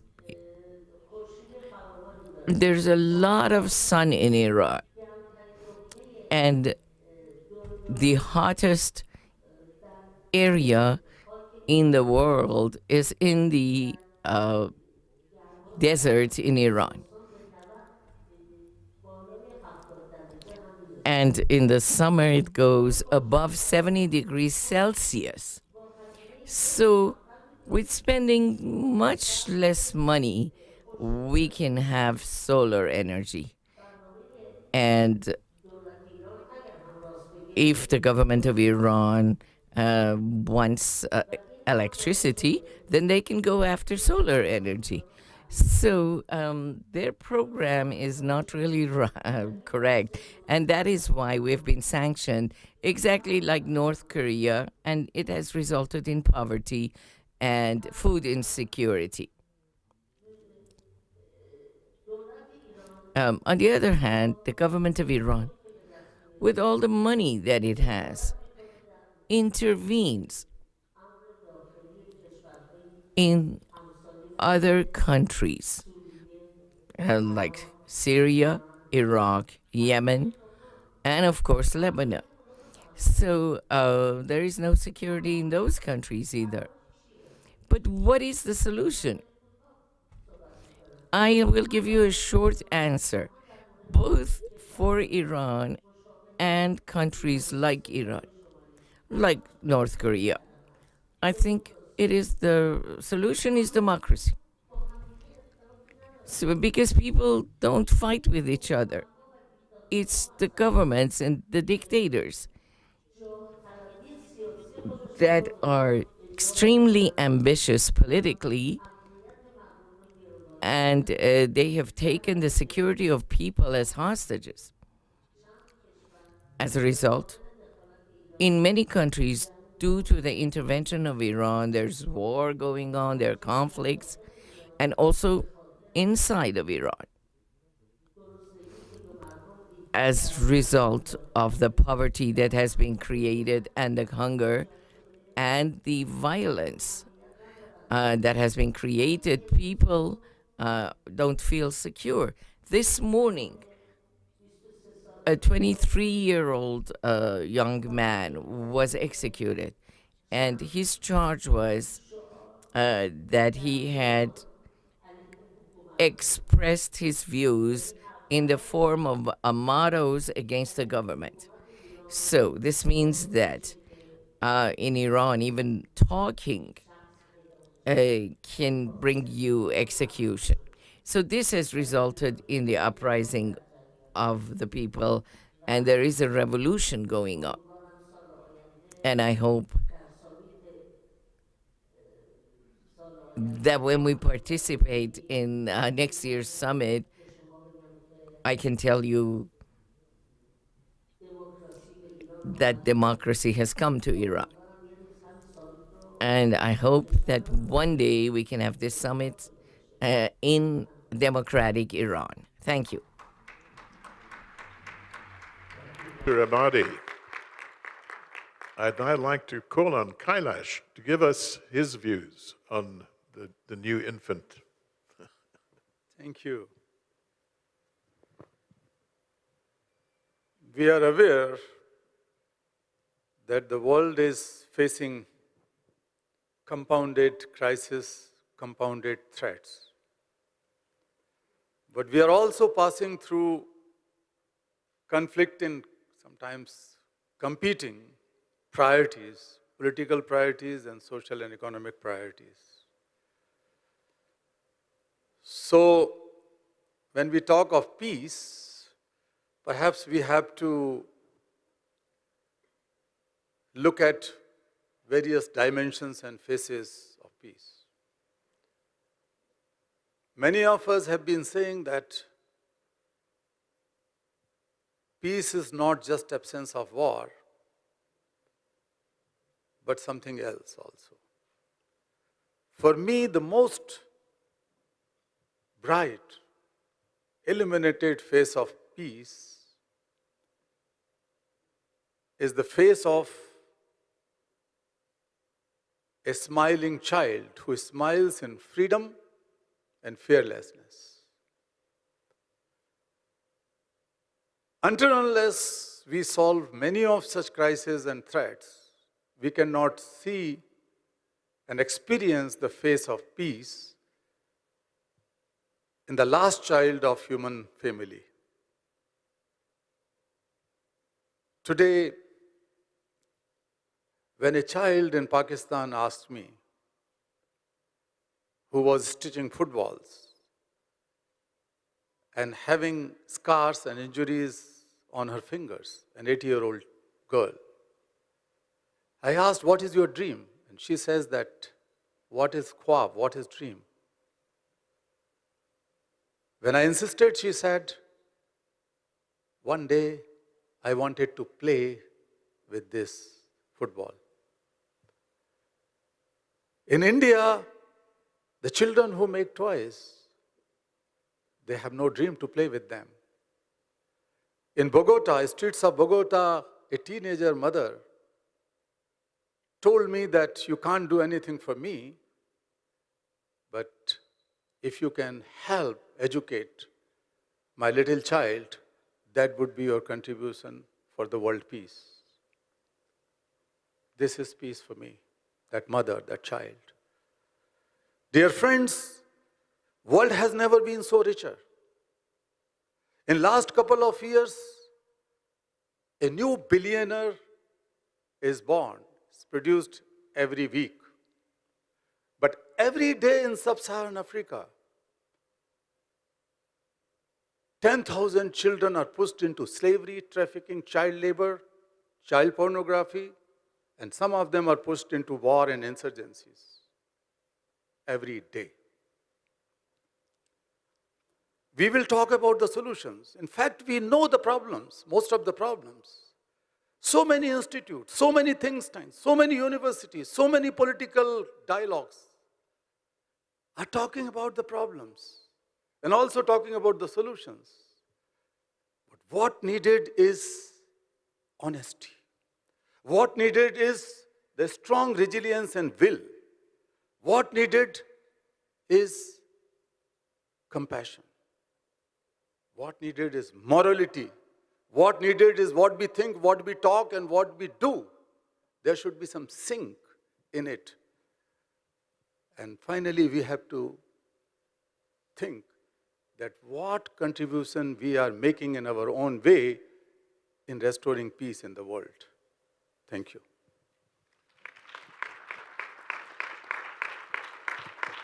Thank you, Kailash. I'd now like to call on Thomas Seltzer to give us his perspectives on human security and where we are today. Thank you very much. It's good to be back. You remember, I used to represent the United Nations at this summit for many years, and now I'm back as the Dean of the International Anti-Corruption Academy. I fully agree with the bleak and the very sober assessment of the world today. But the world is not at a stage of where human beings are, the human race is in question. We are dealing with the extinction of the human race at this time. But the world is not there because the world is bad or creation is bad. It is there because we brought it there. We're living in a time which by many is called the Anthropocene. That means anthropos, the man, has finally an impact on his environment, which is positive or negative. Obviously, it has been quite negative because we are facing a huge concentration of different crises. But at the same time, it is us who can pull the world out of this crisis. And it's not too late. And facing so many young people here, I want to appeal to you to get moving and no longer accept that our generation is misusing and wasting the resources which are there for you to secure your being and your good living and your life. So I appeal to you to become active. How? Well, we also have strategies. There's something positive too in the world today. When I worked in the United Nations, and unfortunately the United Nations are not represented at this summit, this is why I'm wearing at least a tie in the color of the United Nations, as David does, as I see. We have negotiated a few years ago, the 193 countries of the world, members of the United Nations, the so-called Sustainable Development Goals. This was a huge achievement. We all negotiated, we all agreed, and we all agreed on implementation. So we have a strategy that, if implemented, will not only save the world, but it will enable us to live well in this world. I see that I have only 3 minutes for my first intervention. I'll stop here, but I hope that I will get another opportunity later to continue. Thank you. You have 44 seconds left. Sorry, I have 44 seconds. I take advantage of them, You always have to stop diplomats, but once they have a microphone in their hand, they don't stop talking, but I'm just watching the clock here. No, the Sustainable Development Goals, they put into 17 baskets, with 70 goals, our common future, all the vulnerabilities that we are addressing.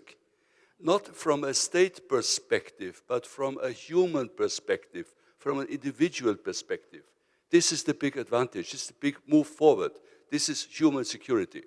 When I started my multilateral work in 1990, in the first committee of the United Nations representing Austria, the first committee is the main committee of the United Nations dealing with security and disarmament issues.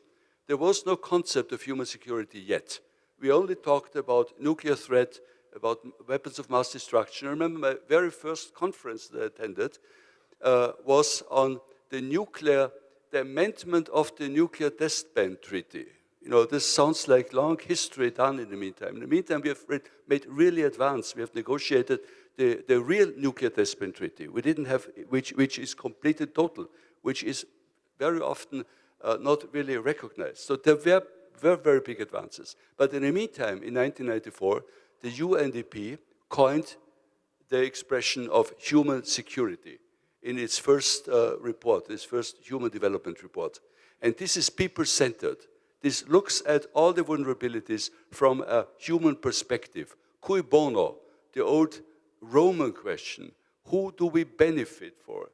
Our life is not abstract. What we do is benefiting people, all of you. You know, it's us who are responsible for our fate and for the fate of the world. So you know, when you remember the Millennium Development Goals, introduced in the year 2000 with a 15 years implementation phase, they were then replaced by a successor regime, the Sustainable Development Goals, which are really the agreed strategy for a better future of the world. But now here I stop. Now I have taken advantage of my first slot. Thank you. Thank you very much, Thomas. And now I'd like to ask Ash Pachari to give us a youth perspective on these problems. Thank you very much. I'd like to start by saying how deeply privileged I am to be here. Wish to thank the Secretariat, the incredible people that we're surrounded by over here. And I'm here really deeply inspired and very honored to be with all of you. And I'd like to say also that I'm very grateful to have a chance to speak after some incredible perspectives we've received already on this subject. When in 2007, I accompanied my dad to Oslo to receive the Nobel Peace Prize on behalf of the Intergovernmental Panel on Climate Change.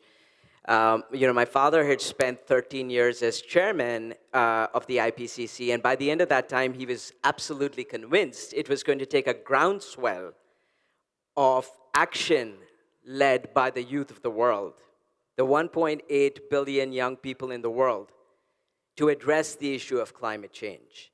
And I want to bring the issue of climate change within the context of the many crises that we're talking about here today. Peace being at the very heart of it.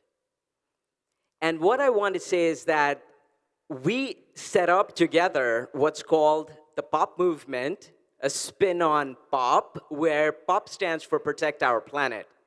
The idea is to mobilize the youth of the world to take action inspired by knowledge.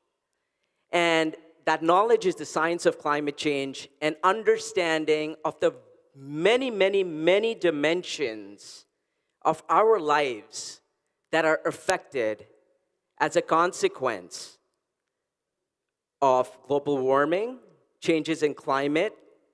And you know, we talk about the Paris Agreement, we talk about 1.5 degrees, we talk about the fact that we're already at 1.1 degrees, but I want to point out that it is about each of the things that our amazing speakers have already brought up. It's about human beings. You may call it 1.1, you may call it 1.5, very scary indeed, and I want to say that in some parts of the world we're already way beyond 2, getting up to 4 degrees centigrade, but it's about people, because climate change, the absence of peace, the disruption to peace, affects every one of us. And I want to say at the heart of the POP movement, we have people who may or may not know how to call climate change, because at the end of the day, they don't have food to put on the table. They're running from home because they're in conflict areas. 200 million people that are displaced on an annual basis by the end of this year, who don't have water to drink. And those that just have no livelihood. They don't have a roof over their heads. Or like people we work with who had to put their beds up all the way to the ceiling for 3 years to survive because they had water, not because of torrential rain, but because of plastic that's blocking drainage systems, and no one's there to fix it. So unless we come together, stronger together, which is what we are about here today, we're not going to get there. And I just want to say we will go to Iran to get together, stronger together, because it's the people. And we have to found our work and our voices and our values and our wisdom on human rights. It can't happen if you're going to leave people behind. So it's about each one of us. It's about women. It's about young people. It's about the most vulnerable communities. It's about indigenous communities, all of whom we've taken for granted, which is why we're where we are. So unless we amplify voices and we get together and take action, because it isn't about them, it's all of us. Thank you very much. Thank you, Ash.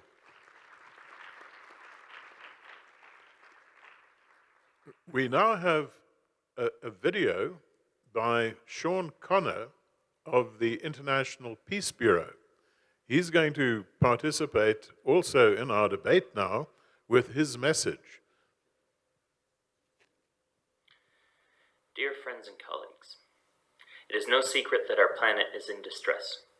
It is impossible to say that there is just one single root cause to all the challenges we are facing these days. In fact, many of the causes overlap and amplify one another. Therefore, rather than trying to simplify the multiple threats that we are facing at this moment, I would like to highlight just one that interacts with many others. This is militarized security. Security, as offered and promulgated by states, is based on a fundamental misunderstanding of the term. Rather than focusing on what truly protects the people within its given borders, states emphasize their own security, and particularly their military as a means of protecting it. Militarization makes us less safe. It contributes to an arms race, threatens adversaries, and steals resources from where they could be better used, meeting the UN Sustainable Development Goals, for example. They actively contribute to climate change.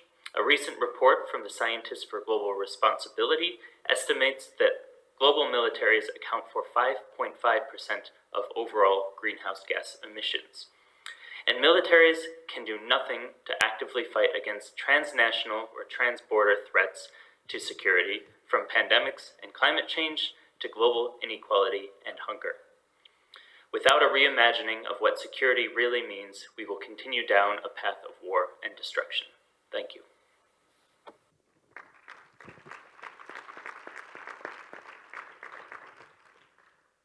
So our panelists have given us a very good analysis of many of the challenges facing our planet. They have also begun to point out ways in which we can enhance human security. I would like to put a question now to them. Following the Ukraine war, the idea of an international order based on rules, international rules-based order, received a body blow. I'd like to ask the panel what they think about this. Is there a future for a rules-based international order? And if not, what is going to replace it? Can I ask Thomas to start the discussion? There has to be an international order. Otherwise, I spend all my life, in the international system where we try to manage this international order. And we have built it. We have built enormous progress in the last 20 years. And the Sustainable Development Goals is just the pinnacle of that. And also the Paris Agreements, of course, and climate change. This is all part of the international order. Unfortunately, the international order was undermined in the last 5, 6, 7 years by key players, but not enough to make them crumble. They are still there. They're still resilient. So what is happening right now in Ukraine, of course, is a total tragedy. And this is the negation of what we have built since the Second World War, an international order of peace, which excluded intervention by one country, an invasion of one country to the other one. So this is a blatant disruption of the international law, of all agreements, of all of our understanding. So hopefully we'll resolve this and we'll return to a rules-based management of international affairs. Security, as it was said before, is a big concept. Peace is a big concept. Peace is not only the absence of war. The opening paragraph of the 2005 document of the World Summit at the United Nations starts with, there is no peace without development, and there's no just development without human rights. So these are the three pillars of our security. It's development, it's inclusive, sustainable development, built on human rights, which will enable just and sustainable peace. And this is what we have to aim for, people-centered. And here we made progress, the Sustainable Development Goals. I cannot, and they've been mentioned several times, and they cannot be overrated because they are our blueprint, our strategy for the future. If we are able to implement them, we'll have a sunny future. If we're not able to implement them, I think our prospects are bleak. How to implement them? Now, the Secretary General of the United Nations, Antonio Guterres, inherited from his predecessor two huge achievements from Ban Ki-moon, the Korean Secretary General, who used to be my boss for many years and who I'm going to see on Thursday to report to him about what I've been doing ever since we split. Antonio Guterres, the Secretary General, inherited two huge achievements, the SDGs, Sustainable Development Goals, and the Paris Agreements. The UN is in the lead to help member states, the world, implement these two agreements. Now, the Paris Agreements, they're taking on, new big energy, also the private sector. We have seen what's happening, at the last COP in Sharm el-Sheikh a few weeks ago. There is progress and there is hope. We might not reach all the goals right now, but there is movement and dynamics. With Sustainable Development Goals, it's the United Nations who are in charge. And here we are stuck. Why? Because we cannot raise the money for the implementation.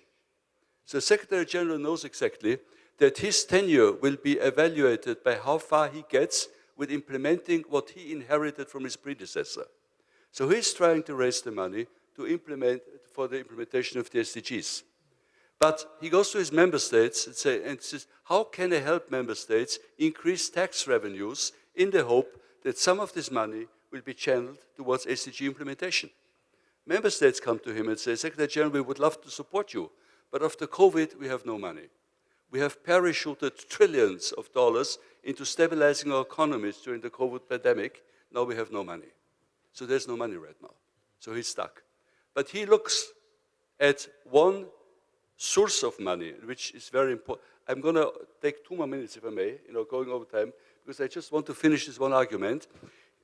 Secretary General looks at what we call illicit financial flows, which are siphoning out trillions every year from productive economies and cannot be compensated for, neither by direct investments, nor by official development assistance, nor by remittances.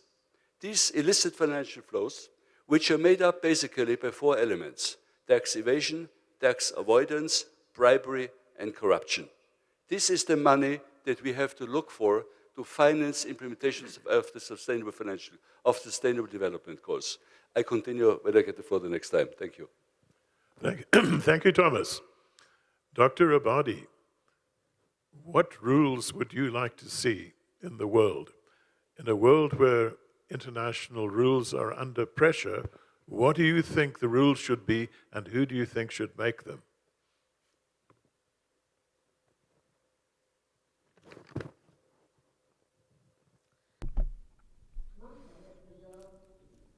When I first started talking,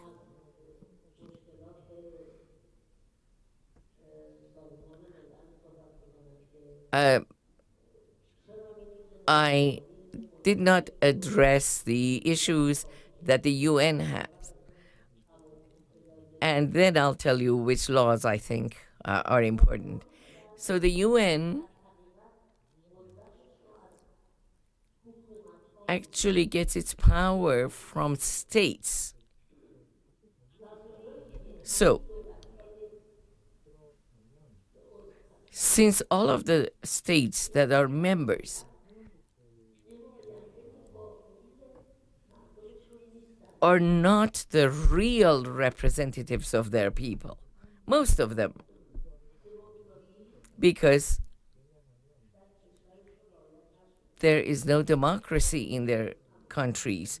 Their elections have not been proper. So again, we have the same problem that you talked about, that when the UN asks them for money, they say that we don't have the money, whereas they do have the money. But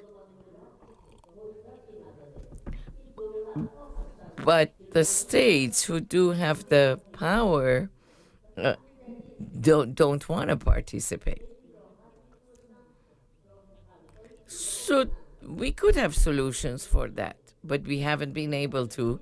And the reason is that the states don't want to. So I think in order to be able to reduce the issues, we need better international laws, conventions that make the governments and encourages the governments to spend less money on military and a ceiling be set for all the states, meaning that the military budget should not exceed the education and also health budgets of the countries. Look at different countries. Look at the military budgets, for example, in the US and the educational budget. Or other countries, like my country, Iran.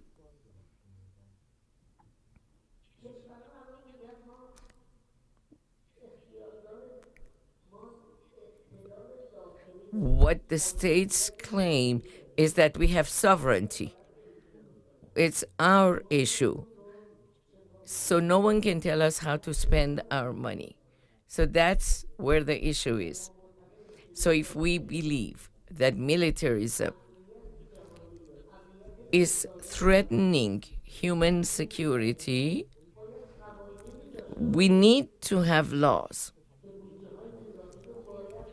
to make states use less money in military budgets and spend their money on education and on health. This hasn't happened yet because it's the governments who are represented there. And the governments don't want to lose their power and their sovereignty. They don't want to do anything for their people. Should that not be the case, the solution is easy. When we talk about political and civil rights, which have been written after the World War, and we do have the Universal Declaration of Human Rights, we can have conventions on stopping or limiting the development of militarism. And I have even written to the United Nations. I had even proposed. I knew that no one is going to pay attention to it, because implementing such conventions means limiting sovereignty and the power of each government. So there is a solution. But the UN does not have that power because the people who are members of the United Nations are the government representatives and not the people. Thank you, Dr. Abadi. Kailash, what rules would you like to see to promote human security, and who do you think should make them? While agreeing with my sister Shirin, I could add a few things. First of all, we should work for a more inclusive, more democratic, more participatory, and a strong United Nations. We don't want to see United Nations as a preacher, keep on preaching people, saying something you should do, you should not do. Who is listening? These countries who are responsible for threatening human security and escalating war situations, even the nuclear threat, they don't listen. So we have to have a strong United Nations. Though I myself is one of the UN Secretary General's appointed advocate on Sustainable Development Goals. But I could say that every day, every year, the growing economic disparities and gap between the countries and between the people is a serious threat which UN could not address. The Security Council is somehow controlled or influenced by one or two members, and that has to be restructured. That has to be more democratic and more inclusive. Financial institutions hardly have representation from Africa. There's no one single member of African nation in OECD, for example, and they make the financial decisions in the world, many of the financial decisions.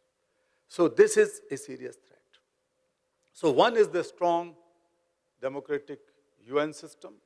The second one is the economic institutions democratization. I will give you one example. You were talking about SDGs. Everybody was very happy. I was also invited to address the General Assembly when the SDGs were adopted by the Assembly.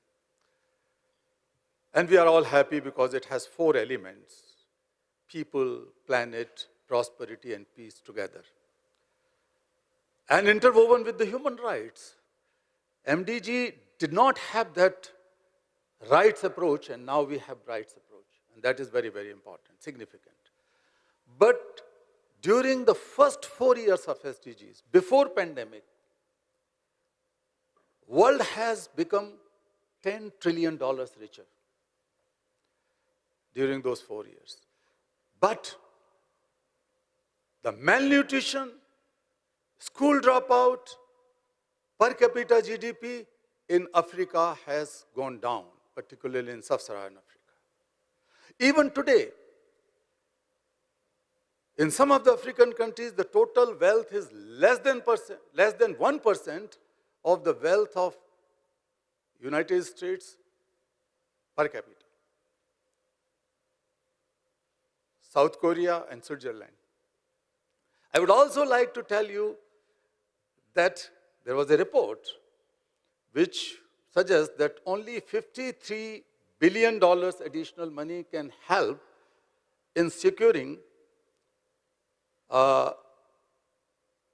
protection, education, and health for all children and all new mothers, pregnant women.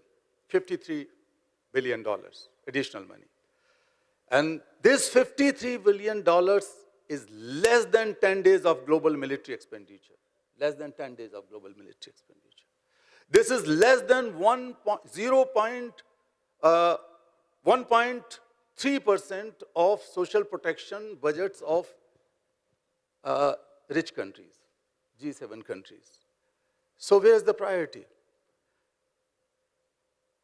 $12 trillion have been earmarked for what they call the global agenda of action, global agenda of action for COVID-19, to mitigate the effect of COVID-19. That was not for vaccines or health-related issues. That was to recover and help and hold handing of all the marginalized countries in the world. But out of that $12 trillion, almost $12 trillion, only 0.13%. I underline 0.13%, not even 0.5% has been disbursed or given to all low-income countries in the world. 0.13. This is discrimination. This has a manifestation of racial discrimination. This is inequality, and this inequality is violence, economic violence, that must not be tolerated. We have to speak out loudly that even we have such a great agenda of SDGs, we are failing it every day. We are failing our children, we are failing our women, we are failing our tribal, we are failing Africa as a whole, and particularly Sub-Saharan Africa, and that must be changed.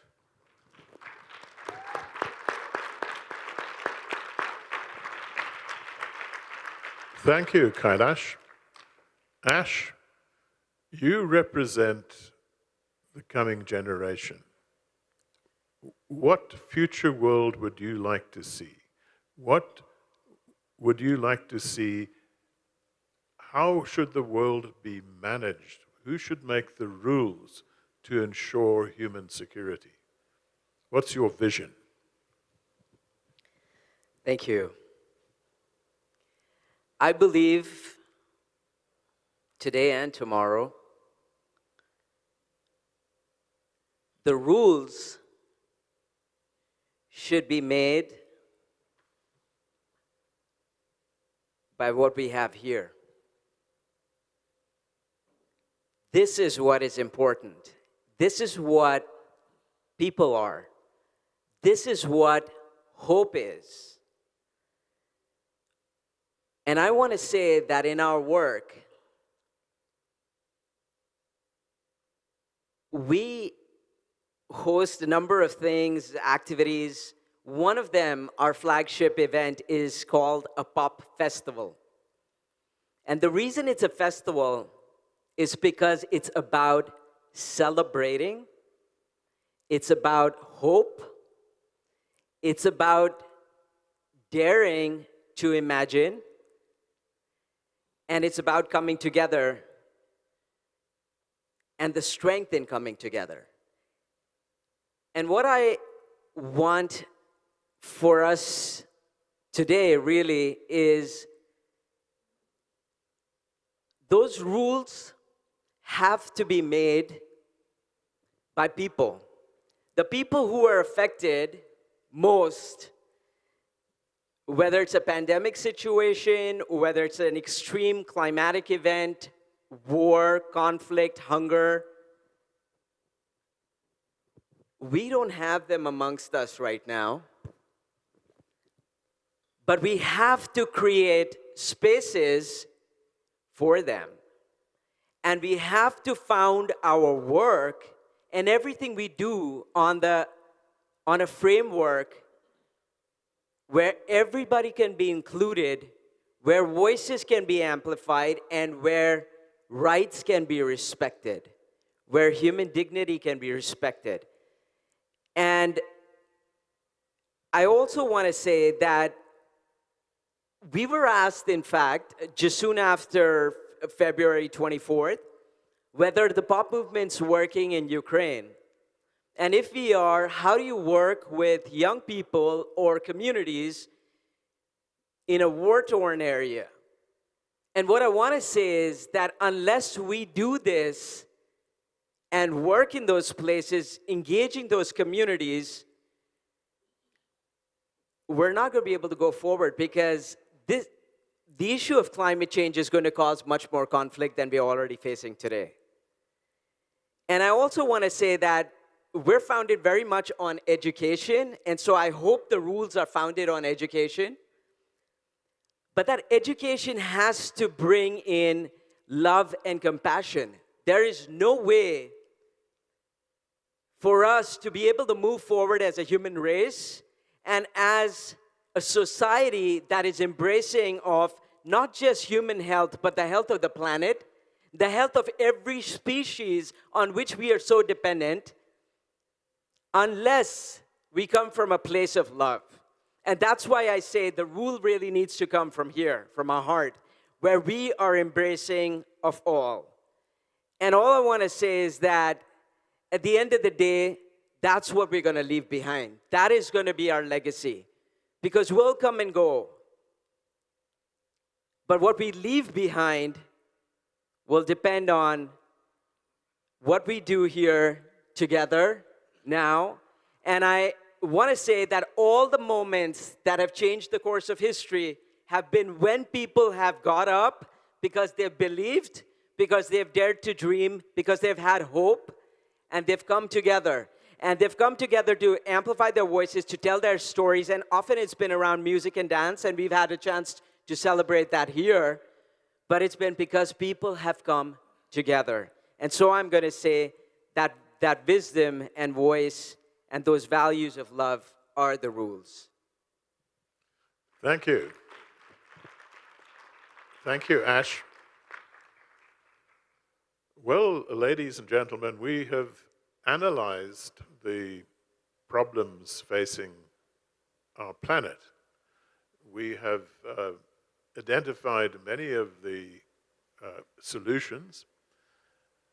What it comes down to in distilling what I've heard so far is that the world can't survive without rules. Rules that are accepted by the international community. We need rules that will help to promote the kind of democracy that Shirin Ebadi was talking about. Rules to promote human rights. We need rules to control the climate crisis. We've got to make sure that everybody buys into them. We need rules to promote sustainable development. Without such rules, we are facing further crises. Above all, we need rules to make sure that human security is supported by assurance that one country will not try to impose its will on another country by force. We need rules to limit nuclear weapons and ultimately to eliminate them. So the future will be determined by the degree to which we can return to a rules-based system. I would like to ask the panelists what their thoughts are on how we get from here, where things seem to be falling apart, to a world where these rules will be accepted by all nations. Thomas? Thank you. We have a lot of rules already. So we have sort of a rule-based system. The issue is implementation of the rules.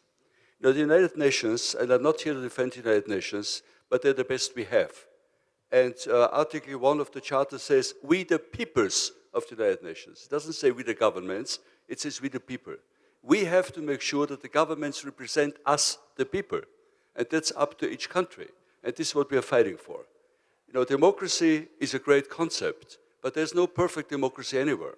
So we have to fight for democracy every day, like President Gorbachev told us yesterday in this video. He gave us an example, fighting for democracy, because this is the system where each of us has access to opportunities. This is what it is. And most of our shortcomings today, all these inequalities which are no more sustainable, are for lack of access to opportunities. Our world is rich. We have a lot of money, but it's concentrated on 0.1%, 0.1%, not even 1%. This is not acceptable. We produce more food than we need to sustain the whole world. But 30% or 40% of all the food production never reaches the tables. At the same time, we have 800 million people who are exposed to food insecurity. So it's access to resources, access to the judiciary, access to the rule of law, access to opportunities, access to the markets, to medical service, clean water, pension funds, social safety nets. This is what we are fighting for. We have many rules. The question is how to implement these rules. Now, the United Nations is the great platform where the whole world expresses interests, and the United Nations is there to mediate among these interests and to draw, maybe, hopefully, progress. The question is how to implement this. I give an example. I fully agree with Nobel Laureate Shirin that we have to reduce military expenditure. But I remember more than 30 years ago, when I was in the first committee, Security Committee of the United Nations, we always talked about reduction of military expenditures to receive the so-called peace dividend, which needs to be invested to eradicate poverty. We never reached that. It has been a myth. We never got there. And we have not succeeded in reducing military expenditure, just the opposite. But so I'm a very practical person, and I'm looking where else can we look to raise the money to implement the Agenda 2030, Sustainable Development Agenda. And I looked very carefully, and I found out that the money siphoned out by illicit financial flows, including corruption, is much bigger than military expenditure. We're just not recognizing it. We don't even have numbers. We cannot measure corruption. But the estimate is that between 15 to 20% of global economy is siphoned out by bribery, corruption, tax evasion, tax avoidance. Much of it transferred to tax havens, where it doesn't benefit anybody. This is why I'm doing what I'm doing. 15 years ago, we negotiated the United Nations Convention Against Corruption, which is a great document. It gives us for the first time the basis to fight corruption globally on the basis of the rule of law, excluding impunity, if implemented. But many instruments of the United Nations never get implemented, become dead wood. This is why we established this International Anti-Corruption Academy, to help facilitate implementation of the convention, that we all benefit from it. By providing technical assistance, capacity building to practitioners, we are training judges, prosecutors, lawyers, judicial personnel, to understand how to implement this convention and how to provide us with a rules-based system that provides equity, access to opportunities. And I see a lot of progress here, to be very true. In the context, the discussion now with the implementation of the SDGs, everybody is agreeing now that the biggest impediment to implement the SDGs, the biggest impediment to sustainable development are the illicit financial flows. Corruption is a structural impediment to sustainable development, and it can be tackled. We are tackling. Read the news. What's happening right now in Brussels, raiding of the European Parliament. Many, many cases show that we are making progress. Slow. We cannot change the world from today to tomorrow. We know that. But we have to start somewhere. And each one of us has the opportunity and the responsibility to start somewhere. Because we have the responsibility. I have 5 children.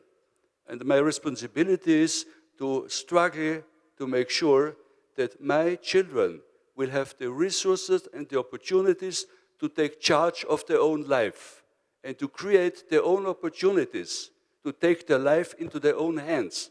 And that's only possible if we struggle to close the gaps, to include, to provide inclusive, equitable, sustainable development that benefits everybody and leaves nobody behind. Thank you, Thomas.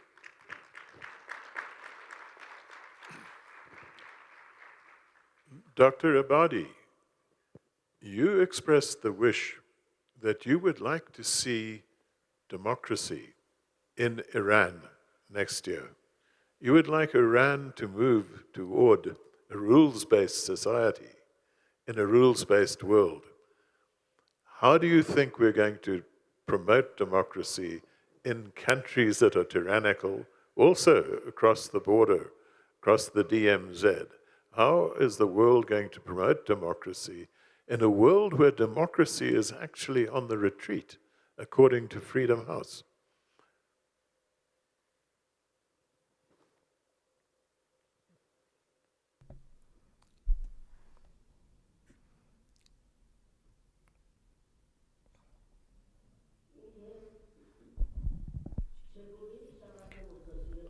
How to bring democracy? I think that the response is easy. When people have power,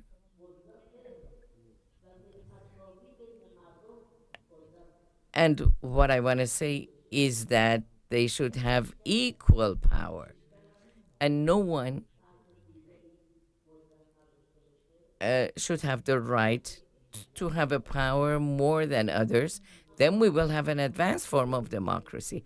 How? How can we get to this? Because it's my desire, my wish. How am I going to get there? Whether my country, whether in America, whether in Australia, in South Africa, whatever we're talking about, it's not that easy.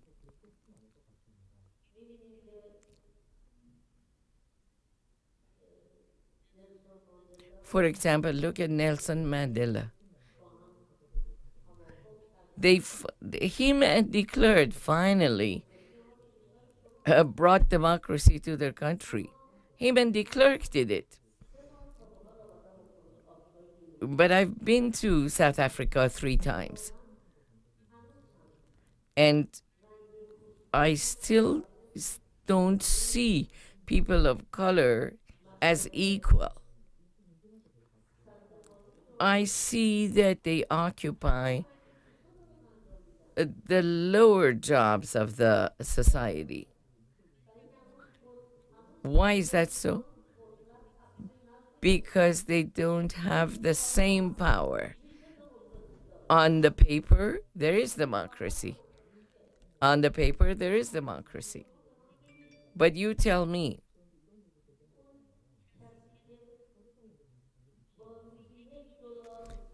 the person who has to live on $1 per day, meaning that he only receives $1 per day, can he live the same life that a person with $10,000 per day has?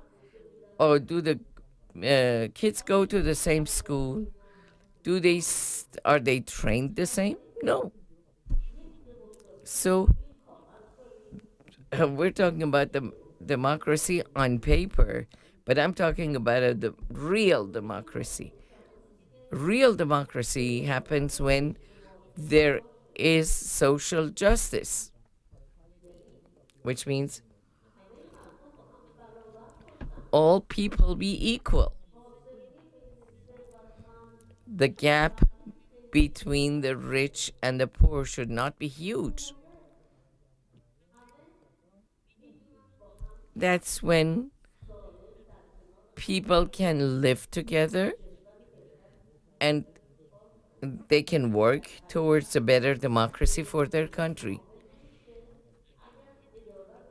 In reality, if there is no social justice, we cannot talk about democracy. They're like a chain. They are linked together.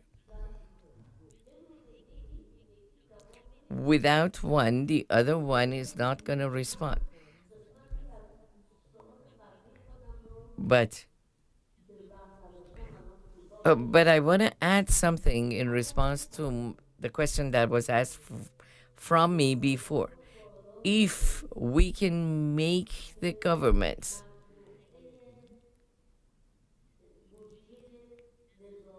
to reduce their military budget, which should not be anything in excess of education or healthcare, you will see that better things can happen. This means that no country should have a military budget which is more than the budgets of education and health.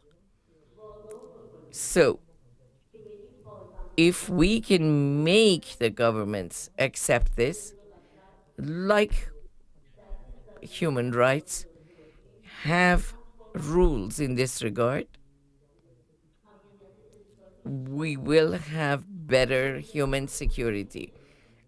But my issue has always been that when you say we talk about United Nations, remember it's always the representatives of the governments that go there.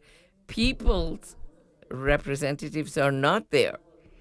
That's why the UN cannot work. I think that's where the issue. We first have to find a solution for that. خب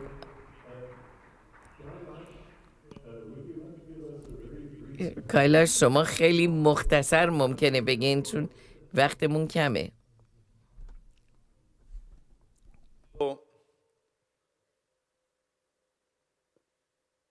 Implementation or execution of any rule requires political will,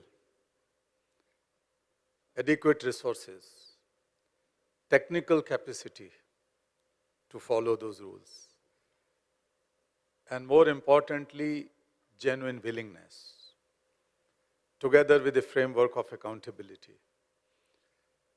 And these are all lacking in present institutions. I agree that they are among the best institutions one can think of, but they have to be re-energized or restructured in such a way that they can fulfill all these basic requirements. I will talk on two. One is, for SDG related thing, as a group of Nobel laureates, 40 plus Nobel laureates and 30 plus world leaders, former president, prime ministers, etc., we called together to the governments of every country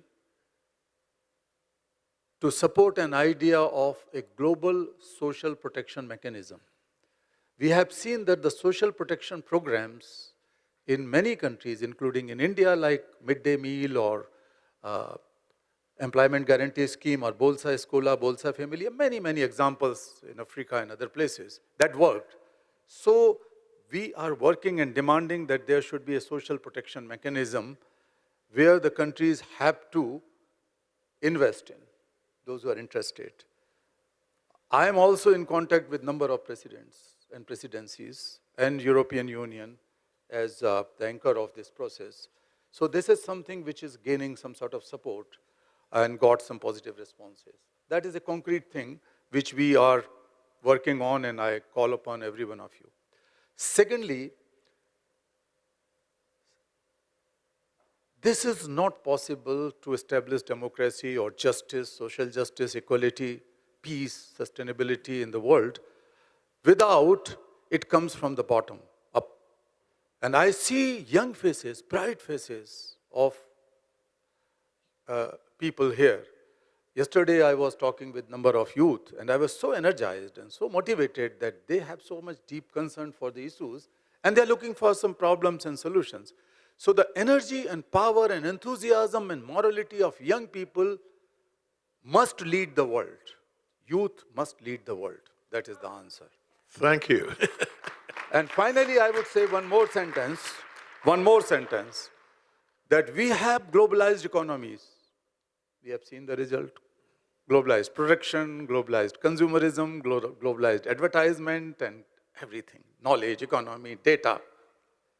And we have seen good results as well as the bad results. My dear friends, today is the time to globalize compassion. Let us globalize compassion. We have globalized everything, but we are excusing our compassionate connect, and we have to globalize compassion. Thank you. Thank you. Thank you. And Ash, now very, very briefly, your solutions to all of the problems of the world.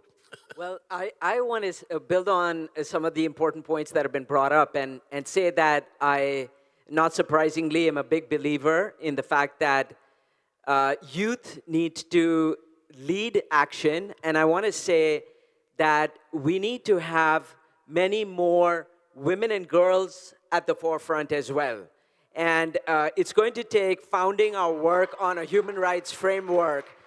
And it isn't for a lack of conviction that we have people like the august presence we are amidst right now, because they believed with their hearts. And I just want to say that the economy of love, compassion is going to be key. Unless we see each other and feel for each other as a human family, we're not going to get there. And I just want to say that Dr. Badi, Kailash ji, Dave, Dr. Pachori, they came from a place because they believed. And that, I think, is what we need to hold on to and believe that we are the ones who are going to vote those governments in. Okay, we've got to believe in the power of goodness. We have to believe in the power of that being one family. Because, like I know in many cultures, we fold our hands when we meet each other. I know it became quite a fad during the COVID pandemic, but I want to say it has symbolism, which is that I pray from my heart to yours as a member of your family. So I hope that, we'll be able to get there and stronger together for sure. Thank you. Thank you very much. We were supposed to have another video from Sean Connor, but I think we've run out of time. We've had a very interesting and lively discussion about the state of the world, the dangerous world we are now entering, and I think we've pretty well reached agreement that the solution lies in returning to a rules-based system, but a rules-based system enriched by compassion and caring. Thank you.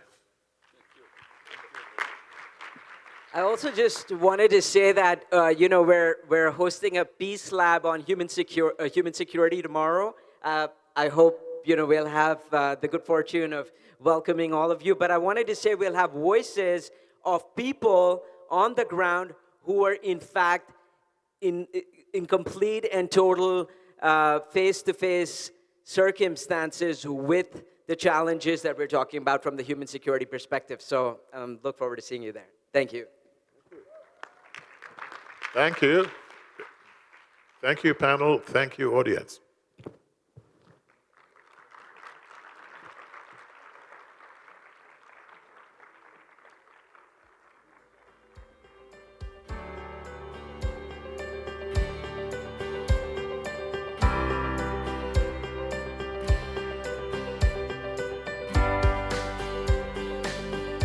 It was such an insightful and lively discussion that I could not take my eyes off the people, panelists, and the moderator. So now we will wrap up our panel discussion for the morning, and we will have a short lunch break until 1:30, and we'll be back for thematic forum. 2 thematic forums will be held at 1:30, so please be back by here until 1:30. Thank you.